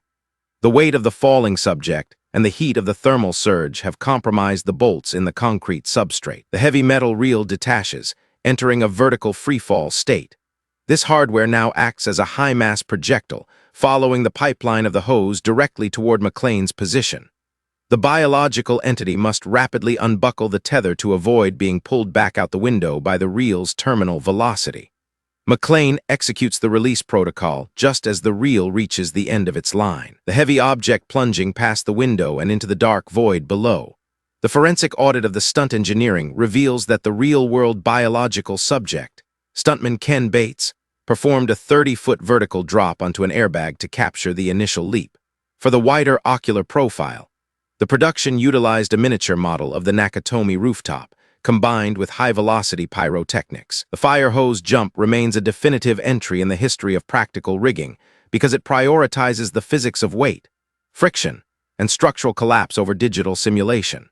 The biological fallout on Bruce Willis, including a permanent hearing loss of 66% in his left ear due to the proximity of blank ballistic loads, serves as a benchmark for the raw nature of the 1988 production pipeline. Moving from the rooftop hazards to the interior system state, McClane's biological systems are now operating at a degraded capacity.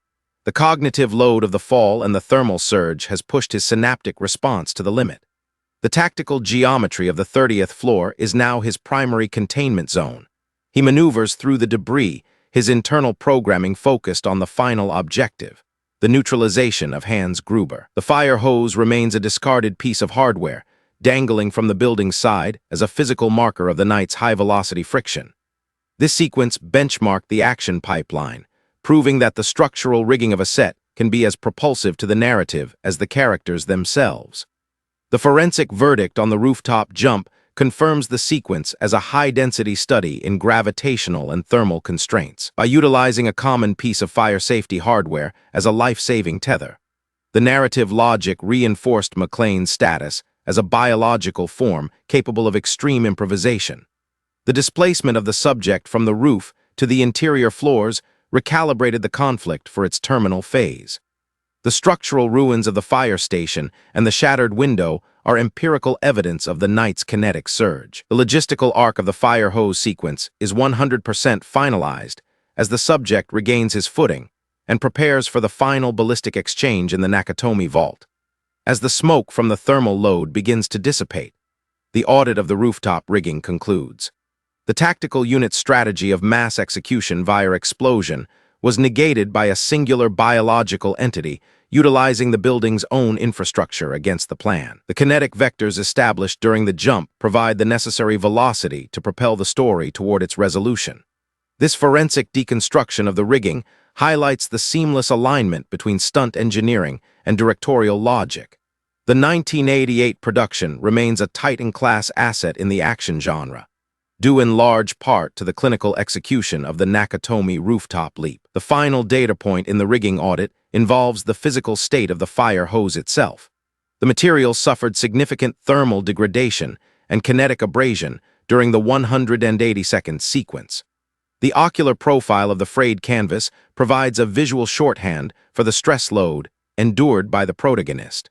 McClane's biological systems are covered in carbon residue and glass shards, a state of physical failure that the audience interprets as a benchmark of his survival. The transition from the rooftop to the internal 30th floor grid is now complete. The forensic report on the fire hose jump is finalized. The technical deconstruction of the 30th floor resolution requires a clinical audit of the gravitational forces and stunt engineering utilized to finalize the trajectory of subject Hans Gruber. The logistical arc of this terminal event begins within the Nakatomi vault area, a tactical geometry defined by steel shielding and high-value corporate assets. Biological unit John McClane enters this space, his biological systems operating at less than 40% efficiency due to extreme thermal loads and localized friction trauma. Subject Gruber occupies a position of power, utilizing biological unit Gennaro as a primary shield against any incoming ballistic load. The ocular profile of the scene is calibrated for high chromatic saturation. The orange specular glint from the rooftop fire reflecting off the interior glass partitions. McClane initiates a behavioral stimulus, a psychological ruse designed to lower the tactical unit's cognitive focus. He utilizes a state of simulated exhaustion and laughter to mask the internal programming of his final maneuver. This logic gate allows the subject to access the Beretta 92F, which is secured to his back using high-tensile packing tape. The kinetic surge is instantaneous. McClane reaches behind his neck, draws the ballistic hardware, and delivers 2 precise 9mm rounds. The first projectile strikes Gruber's shoulder, a kinetic impact that causes a backward displacement of his biological form. The second round delivers a terminal load to the secondary henchman. The force of the strike pushes Gruber through a shattered glass partition, positioning his mass over the 30-story void. The gravitational constraint of the scene is now the primary propulsive force. Subject Gruber catches onto Gennaro's arm, his grip anchoring him to a Rolex watch. This piece of corporate hardware becomes the final friction point between life and terminal velocity. McClane rushes to the ledge, his ocular profile showing an intense focus on the watch bracket. He performs a clinical audit of the situation, recognizing that the watch is the singular logistical link keeping the villain attached to the building. McClane unclasps the metal bracket, a structural failure that severs the connection. Subject Gruber enters a state of freefall, his biological form transitioning into a vertical ballistic trajectory toward the asphalt 300 feet below. A forensic audit of the 1988 production pipeline reveals the extreme engineering required to capture this 5-second kinetic event. Actor Alan Rickman was positioned on a raised platform, a structural scaffold built within the studio grid. The logistical arc involved dropping the biological unit between 20 and 70 feet onto a high-density blue-screen airbag to achieve the required ocular profile of genuine shock. The stunt coordinators initiated the release protocol on the count of 2, rather than the agreed-upon count of 3. This behavioral stimulus triggered a reflexive synaptic response in Rickman, providing the unfiltered look of surprise recorded on the film stock. The camera utilized a wide-angle lens axis to emphasize the horizontal scale of the building's exterior during the descent. Capturing the ocular data of the fall presented a significant technical challenge for the optical technicians at Boss Film Studios. As the subject recedes from the lens, the focal length must be recalibrated with extreme velocity to prevent a terminal error in image sharpness. The engineering team utilized an automated system check, a computer-controlled motor attached to the camera's focus ring. This hardware adjusted the alignment in real time, tracking the subject as he fell toward the blue screen. The footage was recorded at 270 frames per second, a high-velocity frame rate that allows the kinetic vector to be played back at 10% of its real-world speed. This expansion of the timeline allows the audience to interrogate every detail of the subject's physical displacement and cognitive collapse. The background plate for the fall was captured during a separate logistical arc at Fox Plaza. Optical technician Richard Edlund supervised the compositing of the footage, merging the image of the falling actor with the high-resolution data of the Century City grid, falling bearer bonds, simulated by thousands of pieces of white confetti, were added to the frame to increase the visual density of the scene. The thermal load of the rooftop explosion provided the light axis for the compositing, ensuring that the specular glint on Gruber's clothing matched the environment of the 30th floor. The resulting sequence remains a benchmark for the action pipeline, a definitive entry that proves how precision engineering can simulate terminal gravitational effects without the use of digital assets. The terminal velocity of the subject concludes as the biological form strikes the pavement. The impact occurs outside the primary field of vision, but the auditory signature of the strike provides the final forensic confirmation of the unit's neutralization. The trajectory of Hans Gruber, from high-level tactical mastermind to a biological ruin on the asphalt, serves as the ultimate data point for the failure of his logistical arc. The cognitive load on the audience is resolved through this final gravitational surge. McClane and Holly remain at the window, their ocular profiles reflecting the fallout of the night's conflict. The system state of Nakatomi Plaza is now 100% liberated from the tactical unit's control. The forensic audit of subject John McClane's internal programming reveals a behavioral scaffold built upon 19th-century American Western archetypes. This cowboy motif is not a decorative alignment, but a fundamental logic gate that dictates his tactical choices throughout the Nakatomi siege.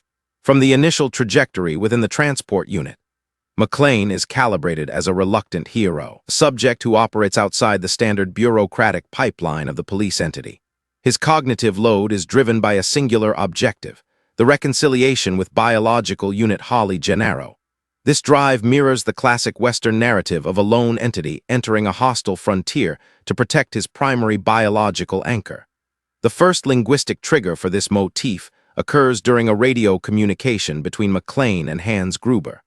Gruber, an entity with high-density European education, attempts to categorize McClane as a bankrupt culture orphan who has been oversaturated with American cinema. He references John Wayne and Rambo, attempting to reduce McClane's tactical geometry to a series of fictional clichés. McClane's synaptic response is a localized surge of humor and defiance. He identifies with Roy Rogers, a cowboy unit known for a more humble and relatable ocular profile. The phrase, "Yippee-ki-yay, motherfucker," is the definitive entry in this linguistic arc, a verbal signature that recalibrates the 19th century kids greeting into a terminal taunt for the tactical team. McClane's physical alignment further reinforces the cowboy scaffold, as his hardware and clothing suffer from environmental friction. He becomes a visual benchmark of the rugged individualist. His lack of footwear, while a terminal error in safety, aligns him with the barefoot scouts of frontier lore. His undershirt, saturated with carbon residue and biological fluid, emphasizes the raw, unfiltered nature of his survival surge. He utilizes the building's infrastructure, the ventilation shafts and elevator pipelines, as a modern equivalent to the canyons and trails of the Old West. The tactical geometry of the plaza is his wilderness, and his internal programming allows him to navigate it with a level of improvisation that the clinical tactical units cannot process. A clinical assessment of the Bill Clay sequence highlights the collision between Western intuition and European deception. When McClane encounters Gruber in the server room, he utilizes a behavioral test rooted in frontier logic. He offers the subject a cigarette, observing the ocular profile and manual dexterity of the entity. His decision to hand Gruber an unloaded weapon is a masterclass in risk management. It serves as a psychological logic gate, proving that McClane's internal sensors are active even when his biological systems are under extreme stress. He treats the encounter as a high-noon standoff, maintaining a calm ocular profile while his synaptic response prepares for the inevitable kinetic surge. The final kinetic resolution on the 30th floor is the ultimate realization of the cowboy motif. The choice to secure the Beretta to his back with packing tape is an engineering solution that mirrors the hidden gun ruse of Western cinema. McClane enters the vault area as a submissive entity, hands behind his head, apparently neutralized by the tactical team. This is a behavioral mask. He utilizes the psychological distraction of his own laughter to create a window of opportunity. The kinetic vector of the draw, reaching behind the neck to access the ballistic tool, is a high-velocity maneuver that Hans Gruber fails to audit. The two final rounds deliver a terminal load with 100% accuracy, a benchmark of the sharpshooter archetype within a modern vertical grid. The transition from the building to the street provides the final data point for the cowboy trajectory. McClane and Holly exit the ruins of the plaza, their biological forms covered in the debris of the night's thermal load. McClane's ocular profile is one of relief and resolution. He meets Sergeant Al Powell, his remote biological anchor, and they acknowledge their shared survival metrics. When subject Carl initiates a final kinetic surge, Powell utilizes his service hardware to neutralize the threat. This sequence completes Powell's own internal recalibration, moving him from a state of trauma-induced paralysis to an active protector. The two biological units stand as the modern successors to the frontier deputies, having cleared the town of the invading outlaws. The forensic verdict on the 1988 cowboy motif is one of successful genre synthesis. By anchoring a high-tech heist story in the behavioral logic of the Western, the production created a subject that resonated with the American dream of self-reliance and initiative. McClane is not a Titan-class superhuman. He is a frontiersman in a concrete forest, utilizing his wits and grit to overcome a superior force. The legacy of this internal programming is the total realignment of the action archetype, shifting the industry away from the invincible machine and toward the vulnerable, stubborn human unit. The cowboy of Nakatomi Plaza remains a definitive entry in the forensic history of cinema, a subject whose trajectory was dictated by an old-world code in a new-world environment.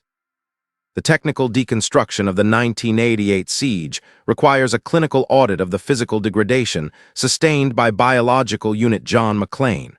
The logistical arc of this biological fallout begins at the airport terminal, where the subject's system state is calibrated at baseline efficiency. His clothing, a clean white undershirt and plaid exterior layer, provides zero tactical shielding but establishes a visual benchmark for the contamination to follow.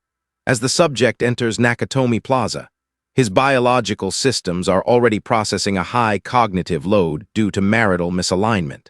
The first terminal error in his defensive scaffold occurs during the transition to the 30th floor restroom, where he removes his footwear. This specific displacement of hardware leaves his dermal layers exposed to the high-friction environment of the industrial grid.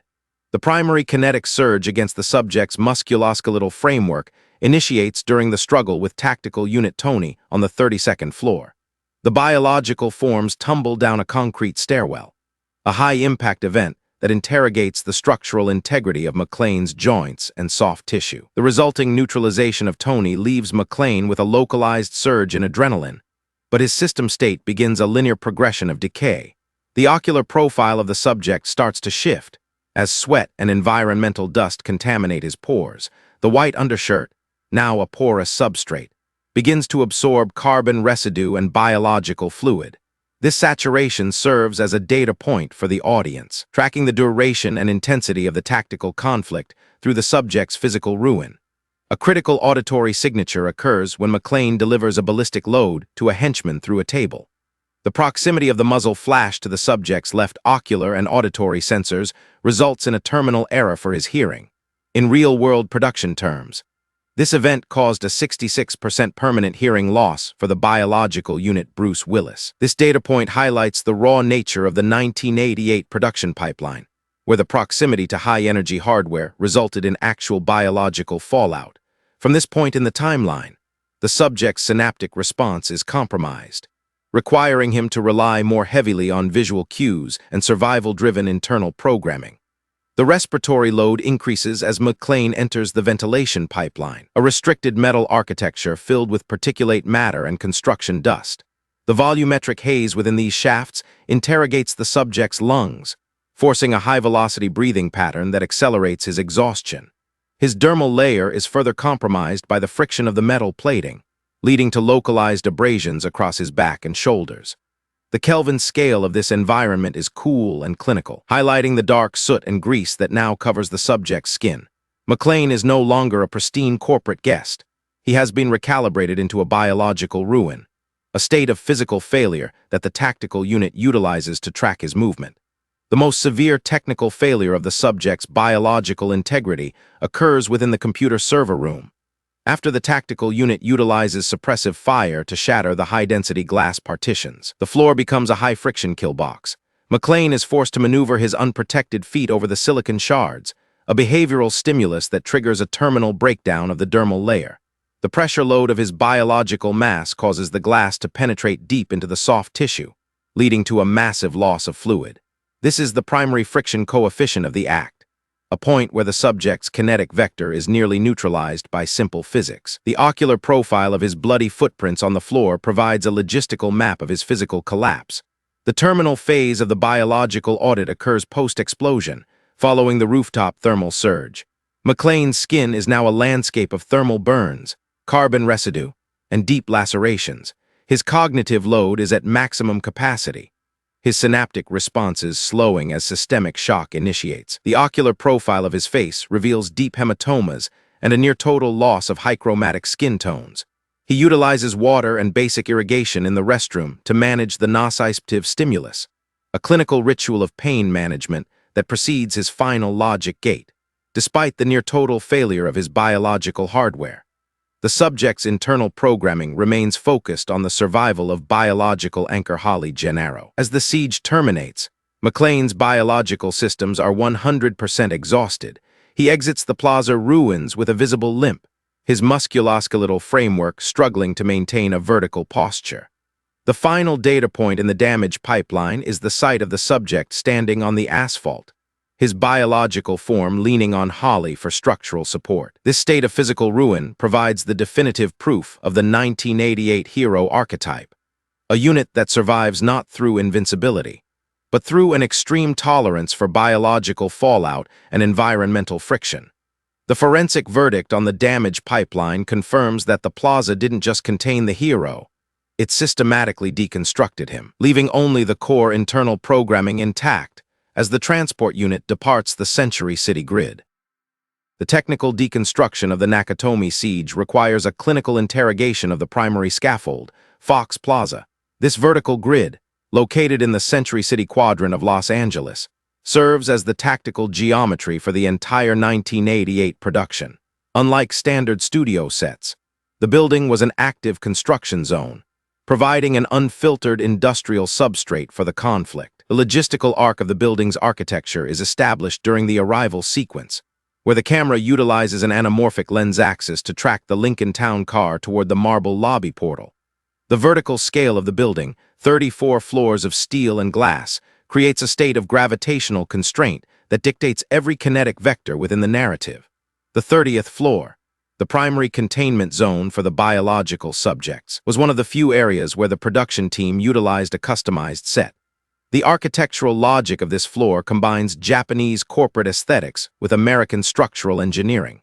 The inclusion of a falling water reconstruction provides a high-density sensory environment, where the flow of water and the organic stone textures contrast with the clinical blue light of the office grid. This tactical geometry is designed to facilitate both festive movement and sudden suppressive fire.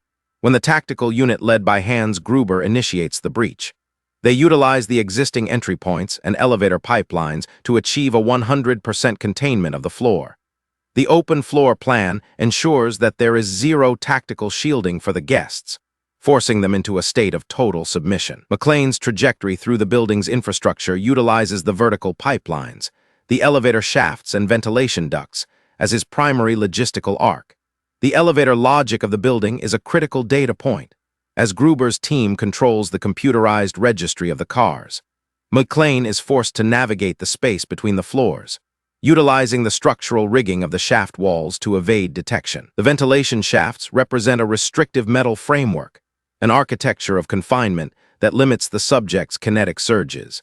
The technical alignment of these scenes required the use of oversized duct sets to accommodate the anamorphic camera hardware, yet the ocular profile remains one of extreme claustrophobia. The building's HVAC system becomes a secondary pipeline for communication, allowing McClane to observe the tactical team's movement from above the acoustic ceiling tiles. The 32nd floor construction zone provides a high-density study in raw architectural logic. Here, the floor lacks glass partitions and interior walls, leaving only the concrete pillars and exposed structural rigging. This tactical geometry favors McClane's guerrilla maneuvers, providing high-contrast shadows and multiple kinetic vectors for escape. The presence of industrial hardware, circular saws, power tools, and heavy cables allows the subject to utilize the environment as a localized weapon cache. The lack of a finalized infrastructure means that the building's communication lines are exposed, a technical hazard that Theo utilizes to intercept the fire department's signal. The construction zone serves as a physical representation of the building's compromised state, a scaffold that is literally coming apart under the pressure load of the siege. The lobby portal and the grand stairs serve as the primary kill box for the external police units. The architectural logic of the entrance, with its wide glass panels and stone pillars, provides a clear field of vision for the tactical unit positioned on the upper levels. When the SWAT unit attempts a breach, they are interrogated by the gravitational advantage of the building. The tactical team delivers a ballistic load from the elevated floors, while utilizing the floor-mounted claymore to neutralize the horizontal surge of the officers. The armored V-100 unit is forced to navigate a narrow vertical climb up the concrete stairs, a logistical error that positions it directly within the ballistic trajectory of the rocket-propelled grenade. The building's exterior architecture is effectively a fortress, utilizing height and structural density to negate any external intervention. The final architectural logic gate is the rooftop scaffold. This environment represents the terminal height of the Nakatomi grid, a space of maximum environmental exposure and gravitational risk. The roof is rigged with Composition 4 explosives, a thermal load intended to destroy the helicopter deck and any biological entities occupying it. The structural rigging of the roof includes specialized fire hose stations and mechanical housings, hardware that McClane recalibrates for his own survival surge.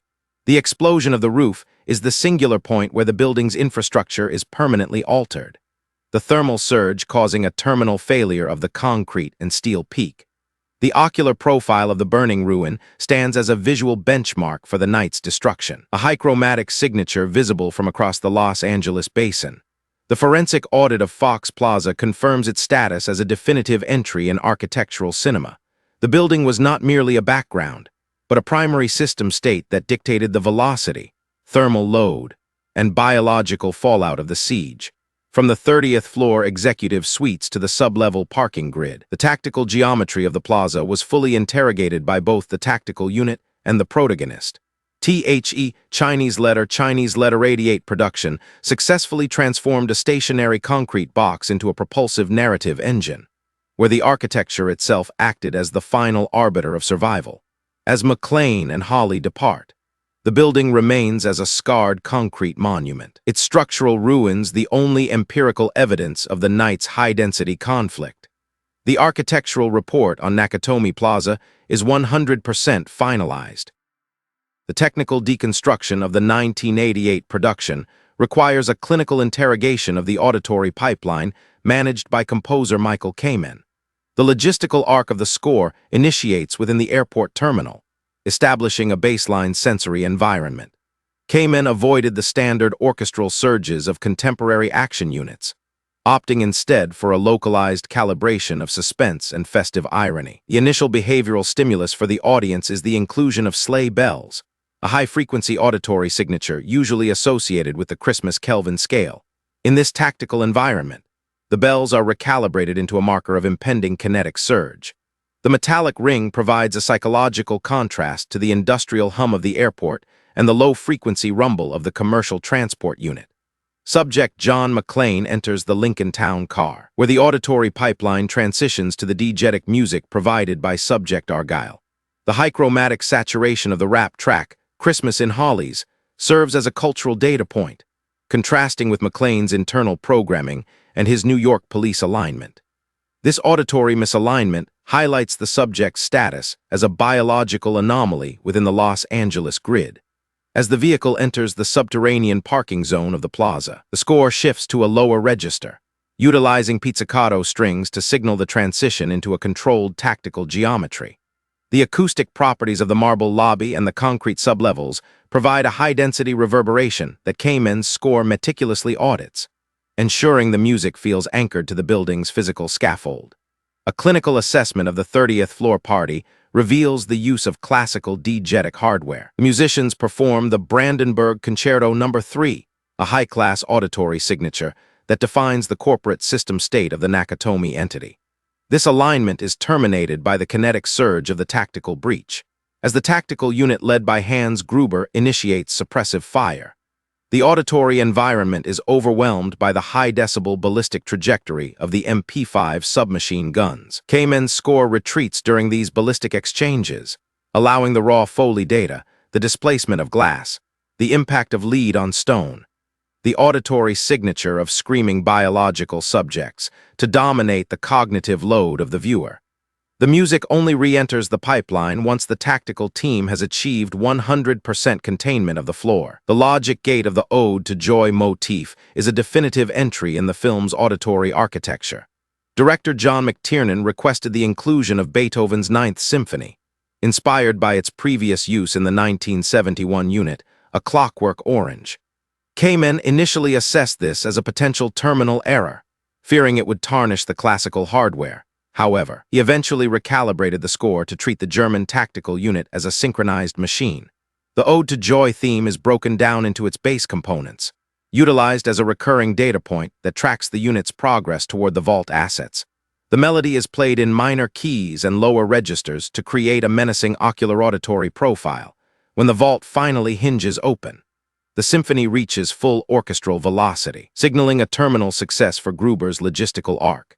The auditory signature of the weaponry provides a secondary layer of forensic data. The Beretta 92F utilized by McClane has a sharp, singular crack, while the MP5 units deliver a high-velocity staccato surge. The difference in these ballistic sounds allows the audience to track the kinetic vectors of the combatants even when they are obscured by volumetric haze or shadows. During the 32-floor construction sequence, the auditory environment is contaminated by the hum of industrial power tools and the metallic clang of structural rigging. The score utilizes low-frequency brass and dissonance to mirror McClane's high cognitive load as he navigates the dark concrete maze. This audio synchronization ensures that the viewer experiences the same sensory misalignment as the protagonist. Thermal loads during the siege introduce extreme auditory pressure loads. The detonation of the C4 down the elevator shaft produces a massive low-frequency surge that overrides all other data streams. The special effects team utilized high-velocity audio recording to capture the real-time structural interrogation of the concrete core. The resulting shockwave sound is unfiltered and tangible, followed by the high-frequency ring of shattered glass partitions. Kamen's score reacts to these thermal events by transitioning into a propulsive vector of high-energy strings, accelerating the narrative velocity toward the terminal phase. The audio pipeline effectively functions as a biological monitor for the building, recording every structural failure and tactical escalation with clinical precision. The rooftop evacuation sequence utilizes a complex alignment of auditory signatures. The low-frequency thrum of the FBI helicopter rotors creates a steady environmental pulse, which is then interrogated by the high-decibel roar of the rooftop thermal explosion. McClane's fire hose jump is accompanied by a score that focuses on the kinetic friction of the cable and the subject's labored breathing. The lack of music during the actual leap increases the cognitive load on the audience, forcing them to focus on the gravitational constraint and the tactile reality of the fall. The auditory resolution occurs when the hose reel strikes the building's exterior, a metallic impact that signals the successful displacement of the subject into the safety zone. The final face-off on the 30th floor is characterized by an auditory logic gate of silence. The score is removed from the pipeline as McClane initiates his psychological ruse. The only data points are the subject's laughter, the click of the concealed Beretta hammer, and the terminal double tap of the 9mm rounds. This absence of music focuses the viewer's synaptic response on the finality of the act. The trajectory of the score concludes as the survivors exit the plaza. Kamen utilizes a final festive arrangement of Let It Snow, providing a behavioral stimulus of resolution and domestic reconciliation. The forensic audit of the audio synchronization confirms that the score was a critical piece of hardware, utilized to calibrate the tension, pace, and technical logic of the 1988 siege. The technical deconstruction of the Nakatomi conflict requires a clinical audit of the linguistic logic gates and behavioral stimuli exchanged between the primary subjects. The logistical arc of this verbal warfare is established through the radio pipeline, a communication scaffold that allows biological unit John McClane and tactical unit Hans Gruber to interrogate each other's internal programming without physical contact. Gruber, an entity defined by high-density European education and a clinical ocular profile, attempts to categorize McClane through a series of American cinematic archetypes. He references John Wayne, Rambo, and Marshall Dillon, attempting to reduce the protagonist to a predictable, bankrupt culture orphan. This linguistic strategy is intended to lower McClane's cognitive focus and assert intellectual superiority. McClane's synaptic response to this behavioral stimulus is a localized surge of blue-collar defiance and humor. He refuses to adopt the Titan-class archetypes proposed by Gruber, instead aligning his internal programming with the Roy Rogers motif. His identifying phrase, "Yippee-ki-yay, motherfucker," serves as the primary logic gate of the entire narrative. This phrase is a recalibration of 19th-century cowboy lingo, transformed here into a terminal taunt that signals the subject's refusal to follow Gruber's script. The linguistic vector of this phrase communicates that McClane is a high-friction coefficient who will utilize any available hardware, verbal or ballistic, to disrupt the tactical team's pipeline. A clinical assessment of the radio exchanges reveals a high cognitive load for both subjects. McClane utilizes the frequency to transmit psychological data points to the police command deck and the terrorists. He adopts a verbal mask, alternating between a desperate biological subject and a confident guerrilla operative. This behavioral flexibility forces Gruber to divert logistical units to track the anomaly, degrading the overall efficiency of the heist. The radio becomes a tactical geometry of its own, where information is a weapon used to manipulate the synaptic response of the enemy. When Gruber identifies McClane's primary biological anchor, Gennaro, the linguistic logic shifts from tactical taunting to a terminal threat load, forcing the final physical collision. The use of different linguistic profiles is a critical benchmark in the character audit. Hans Gruber utilizes a sophisticated verbal protocol, marked by precise vocabulary and a cold, clinical tone.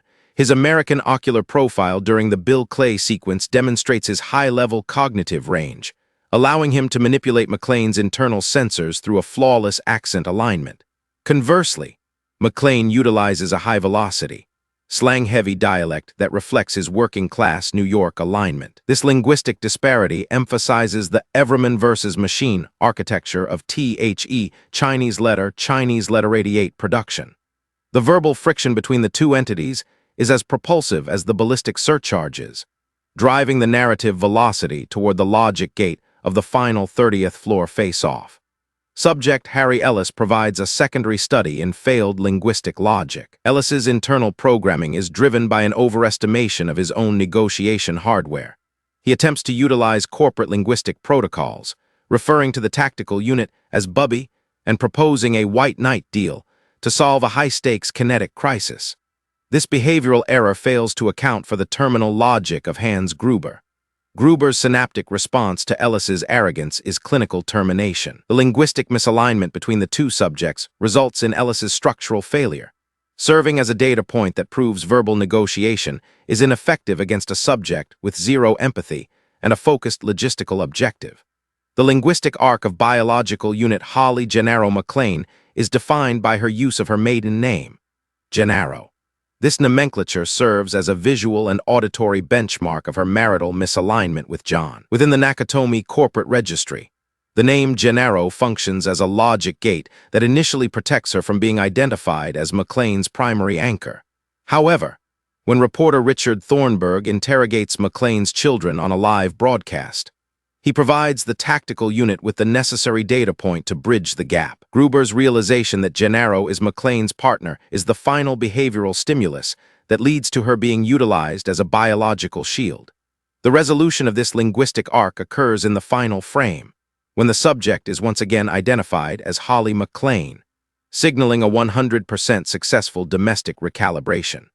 The final data point in the linguistic audit is the verbal exchange between McClane and Sergeant Al Powell. Their communication via the radio pipeline provides the emotional substrate of the film. Powell's calm, supportive tone serves as a behavioral stimulus that keeps McClane from a total cognitive collapse. They share a non-romantic intimacy that allows McClane to perform a forensic audit of his own failings as a partner. This verbal data transfer is a critical logic gate for McClane's character growth, transforming him from a stubborn biological unit into a man who has successfully processed his internal trauma. Their eventual physical meeting in the plaza ruins is the final synchronization of their linguistic and survival metrics. The forensic verdict on the 1988 linguistic logic is one of tactical brilliance.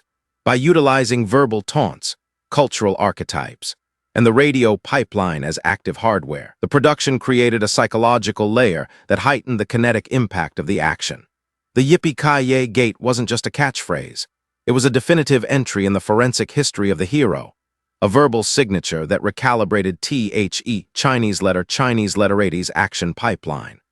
The linguistic reports confirm that the war for Nakatomi Plaza was fought with words as much as lead, and the final victory was decided by a subject who could laugh in the face of terminal velocity. The logistical arc of the linguistic logic is 100% finalized. The technical deconstruction of the 1988 production requires a clinical assessment of the primary biological subject, John McClane, and his displacement of the existing action hero framework. The logistical arc of this recalibration initiates at the 2-minute mark, within the pressurized cabin of a commercial transport unit. The ocular profile of McClane is not one of a Titan-class soldier, but of a biological entity suffering from flight-induced stress and domestic misalignment. This initial system state is a definitive entry in the shift away from the invincible machine men of the previous decade. By the 10-minute mark, McClane is positioned within the Nakatomi Plaza scaffold, unarmed and barefoot, a state of total environmental exposure that serves as a behavioral stimulus for the audience. The architectural logic of the 30th floor party provides the substrate for the archetypal shift. McClane navigates the festive geometry, his internal programming driven by the singular objective of marital reconciliation with biological unit Gennaro. When the tactical unit led by Hans Gruber initiates the system seizure at the 18-minute mark, McClane does not execute a pre-planned tactical surge. Instead, he initiates a desperate retreat into the building's maintenance grid. This trajectory establishes the subject as a vulnerable, identifiable hero whose survival depends on high-velocity improvisation rather than superior hardware. The cognitive load on the subject increases as he audits the execution of Joseph Takagi, forcing a synaptic response of fear and determination. A clinical audit of the second act reveals the physical degradation that defines this new archetype. Between the 40-minute mark and the 1-hour mark, McClane's biological systems sustain a continuous series of kinetic surcharges. He maneuvers through the ventilation pipeline, his skin absorbing carbon residue and grease. The ocular profile of the subject shifts from a pristine corporate guest to a biological ruin. Unlike the Titan-class assets of 1987, McClane openly acknowledges his proximity to terminal failure. He communicates his physical pain and psychological stress to Sergeant Al Powell, utilizing the radio pipeline as a pressure relief valve for his rising cognitive load. This transparency of suffering is a critical benchmark in the recalibration of the action pipeline. The server room sequence at the 1-hour and 20-minute mark provides the definitive evidence of the archetype's vulnerability. The tactical team utilizes suppressive fire to create a high-friction field of shattered glass. McClane's biological systems are forced to maneuver over the silicon shards, resulting in a terminal failure of the dermal layer on his feet. The loss of biological fluid and the intense nociceptive stimulus are recorded with high chromatic saturation. This scene serves as a forensic study in human endurance. The subject is not a machine. He is a porous biological unit being systematically deconstructed by the tactical geometry of the plaza. The audience synaptic response is one of heightened empathy, as the risk of terminal error feels authentic and tangible. As the siege transitions to the rooftop evacuation at the 1-hour and 40-minute mark, the recalibrated hero utilizes the building's own infrastructure as his primary hardware. The fire hose jump is an engineering solution born of desperation. The kinetic vector of the leap and the structural rigging of the hose emphasize the subject's reliance on physics rather than brute mass. McClane's internal programming is now 100% focused on the survival of Gennaro. The thermal load of the rooftop explosion provides the final environmental interrogation of his biological systems. By the time he re-enters the building, he is operating at a total system deficit, his musculoskeletal framework struggling to maintain the vertical posture required for the final face-off. The final kinetic resolution in the vault area at the 1-hour and 52-minute mark completes the archetypal trajectory. McClane utilizes a psychological mask, simulated laughter and surrender, to hide his final piece of hardware. The 2-round ballistic surge from the Tapeton Beretta 92F is a surgical strike that neutralizes the tactical unit. The displacement of Hans Gruber from the 30th floor marks the termination of the Old World villain and the victory of the New World Everman. The subject exits the plaza ruins not as a conquering titan, but as a battered survivor. The forensic verdict on the archetype is clear. 1988 was the year the action hero became human, a unit defined by its capacity to endure biological fallout and environmental friction. The technical deconstruction of the Nakatomi heist requires a clinical interrogation of the logistical arc established by subject Hans Gruber and the precise logic gates that led to its terminal failure. The plan was initially calibrated with a high-density probability of success. Gruber's internal programming prioritized the acquisition of $640 million in bearer bonds through a systematic seizure of the building's infrastructure. At the 20-minute mark, the tactical unit achieved 100% containment of the lobby and the 30th floor. They utilized an optical mask, posing as terrorists with political demands, to manipulate the behavioral stimulus of the Los Angeles Police Department. This strategy was intended to force the FBI into a standard intervention pipeline, which would inadvertently facilitate the final vault breach. The first logic gate to suffer a terminal error was the failure to audit the biological anomaly identified as John McClane. The tactical unit's system check in the lobby focused only on the computerized registry and the listed guests. They failed to account for a subject occupying the 30th floor restroom during the initial breach. This singular data point became the primary friction coefficient against Gruber's logistical arc. When subject Tony was dispatched to the upper levels at the 30-minute mark, he encountered a biological unit capable of extreme kinetic resistance. Tony's structural failure and the subsequent loss of his radio and EMP-E5 hardware provided McClane with the tools needed to interrogate the tactical unit's communication pipeline. Gruber's second terminal error involved the overestimation of his team's cognitive focus. Subject Carl, driven by a hychromatic rage over the loss of his biological brother Tony, abandoned the clinical logic of the plan in favor of a personal vendetta against McClane. This behavioral stimulus disrupted the unit's defensive alignment, creating gaps in the tactical geometry that McClane successfully exploited. Between the 50-minute mark and the 1 hour and 10-minute mark, the tactical team's efficiency was degraded as they were forced to divert logistical units to hunt the unlisted subject. The heist was no longer a precision machine. It had become a reactive conflict defined by localized trauma and technical setbacks.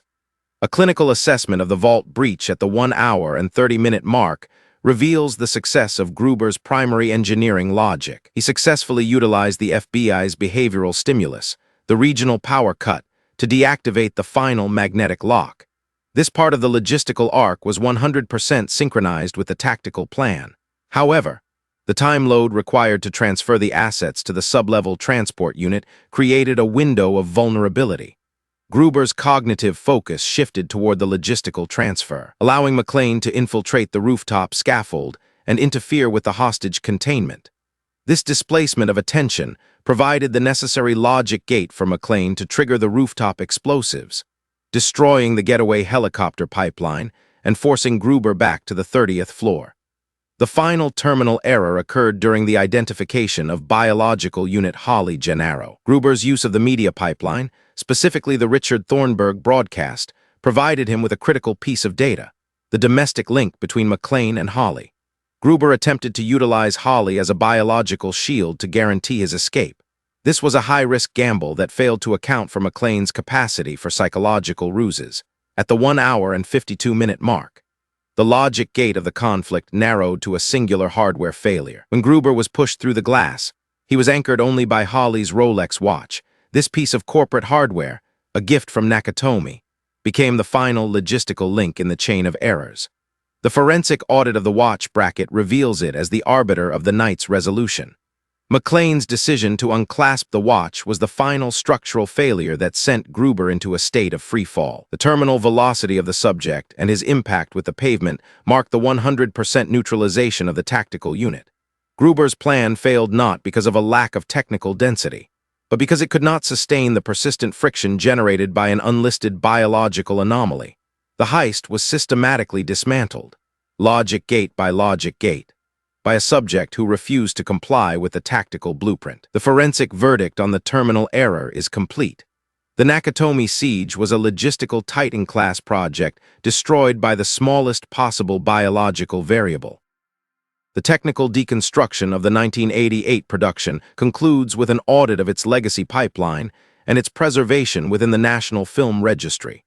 The logistical arc of Die Hard has been identified by the United States Library of Congress as a culturally, historically, and aesthetically significant asset. This benchmark ensures that the visual data and technical innovations of the Nakatomi siege will be maintained for future forensic interrogation. The film's influence on the action pipeline is total, having established the Die Hard in a blueprint that dominated the 1990s, from battleships to buses. Every subsequent action unit utilized the structural logic and Everman archetype calibrated by John McTiernan and Jan de Bont. A primary data point in this legacy audit is the physical hardware donated to the Smithsonian Institution. The blood-stained white undershirt worn by biological subject John McClane is preserved as a museum-class entity.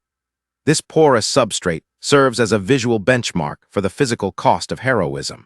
It represents the shift from the invincibility of the 1980s machine heroes to the vulnerability of the modern protagonist. The ocular profile of the shirt, saturated with carbon residue and simulated biological fluid, is a definitive entry in the history of cinematic costume design. It remains a physical marker of the night the action genre was recalibrated toward the reality of biological fallout and environmental friction. The technical alignment of Fox Plaza, the building that served as the Nakatomi scaffold, remains a primary point of interest for architectural forensics. The vertical grid in Century City has become a high-value cultural quadrant, attracting thousands of biological units who visit the perimeter to audit the real-world tactical geometry. Although the interior executive suites are not accessible for public scanning, the exterior glass and the grand stairs remain exactly as they were recorded during the 1988 production. The building stands as a concrete monument to the night's high-octane events, its structural ruins now replaced by a functioning corporate infrastructure that remains synonymous with the McClane trajectory. The logistical arc of the 1988 production also revitalized the careers of its primary biological units. Bruce Willis was elevated from a television-level entity to a global Titan-class asset, his salary benchmark triggering a total industry recalibration. Alan Rickman, in his debut cinematic trajectory, established the blueprint for the intelligent, sophisticated European villain. The forensic audit of their performances confirms that the remote synchronization established via the radio pipeline is the emotional substrate that ensures the film's enduring relevance. Their verbal friction and psychological logic gates created a narrative density that remains unsurpassed in the action genre. The final frame of the movie timeline, occurring at the 2-hour mark, shows McClane and Holly Gennaro departing the Century City grid in the Lincoln Town car. This image serves as the terminal data point for the forensic report. The system state of their relationship has been successfully recalibrated through the night's extreme kinetic surcharges. The floating bearer bonds in the lobby and the pre-dawn atmosphere provide the final visual signature of the siege's resolution. The logistical arc of the Nakatomi project is 100% finalized. The building is secure, the tactical unit is neutralized, and the biological survivors have entered the recovery phase of their trajectory. The forensic verdict on Die Hard is one of definitive success. By utilizing architectural logic, anamorphic optical pipelines, and a high-risk calibration of the human hero, the 1988 production permanently altered the cinematic landscape. It proved that a high-value blockbuster could be both a clinical technical deconstruction and a propulsive narrative surge. The National Film Registry preservation ensures that the data stream of Nakatomi Plaza will remain active for decades to come.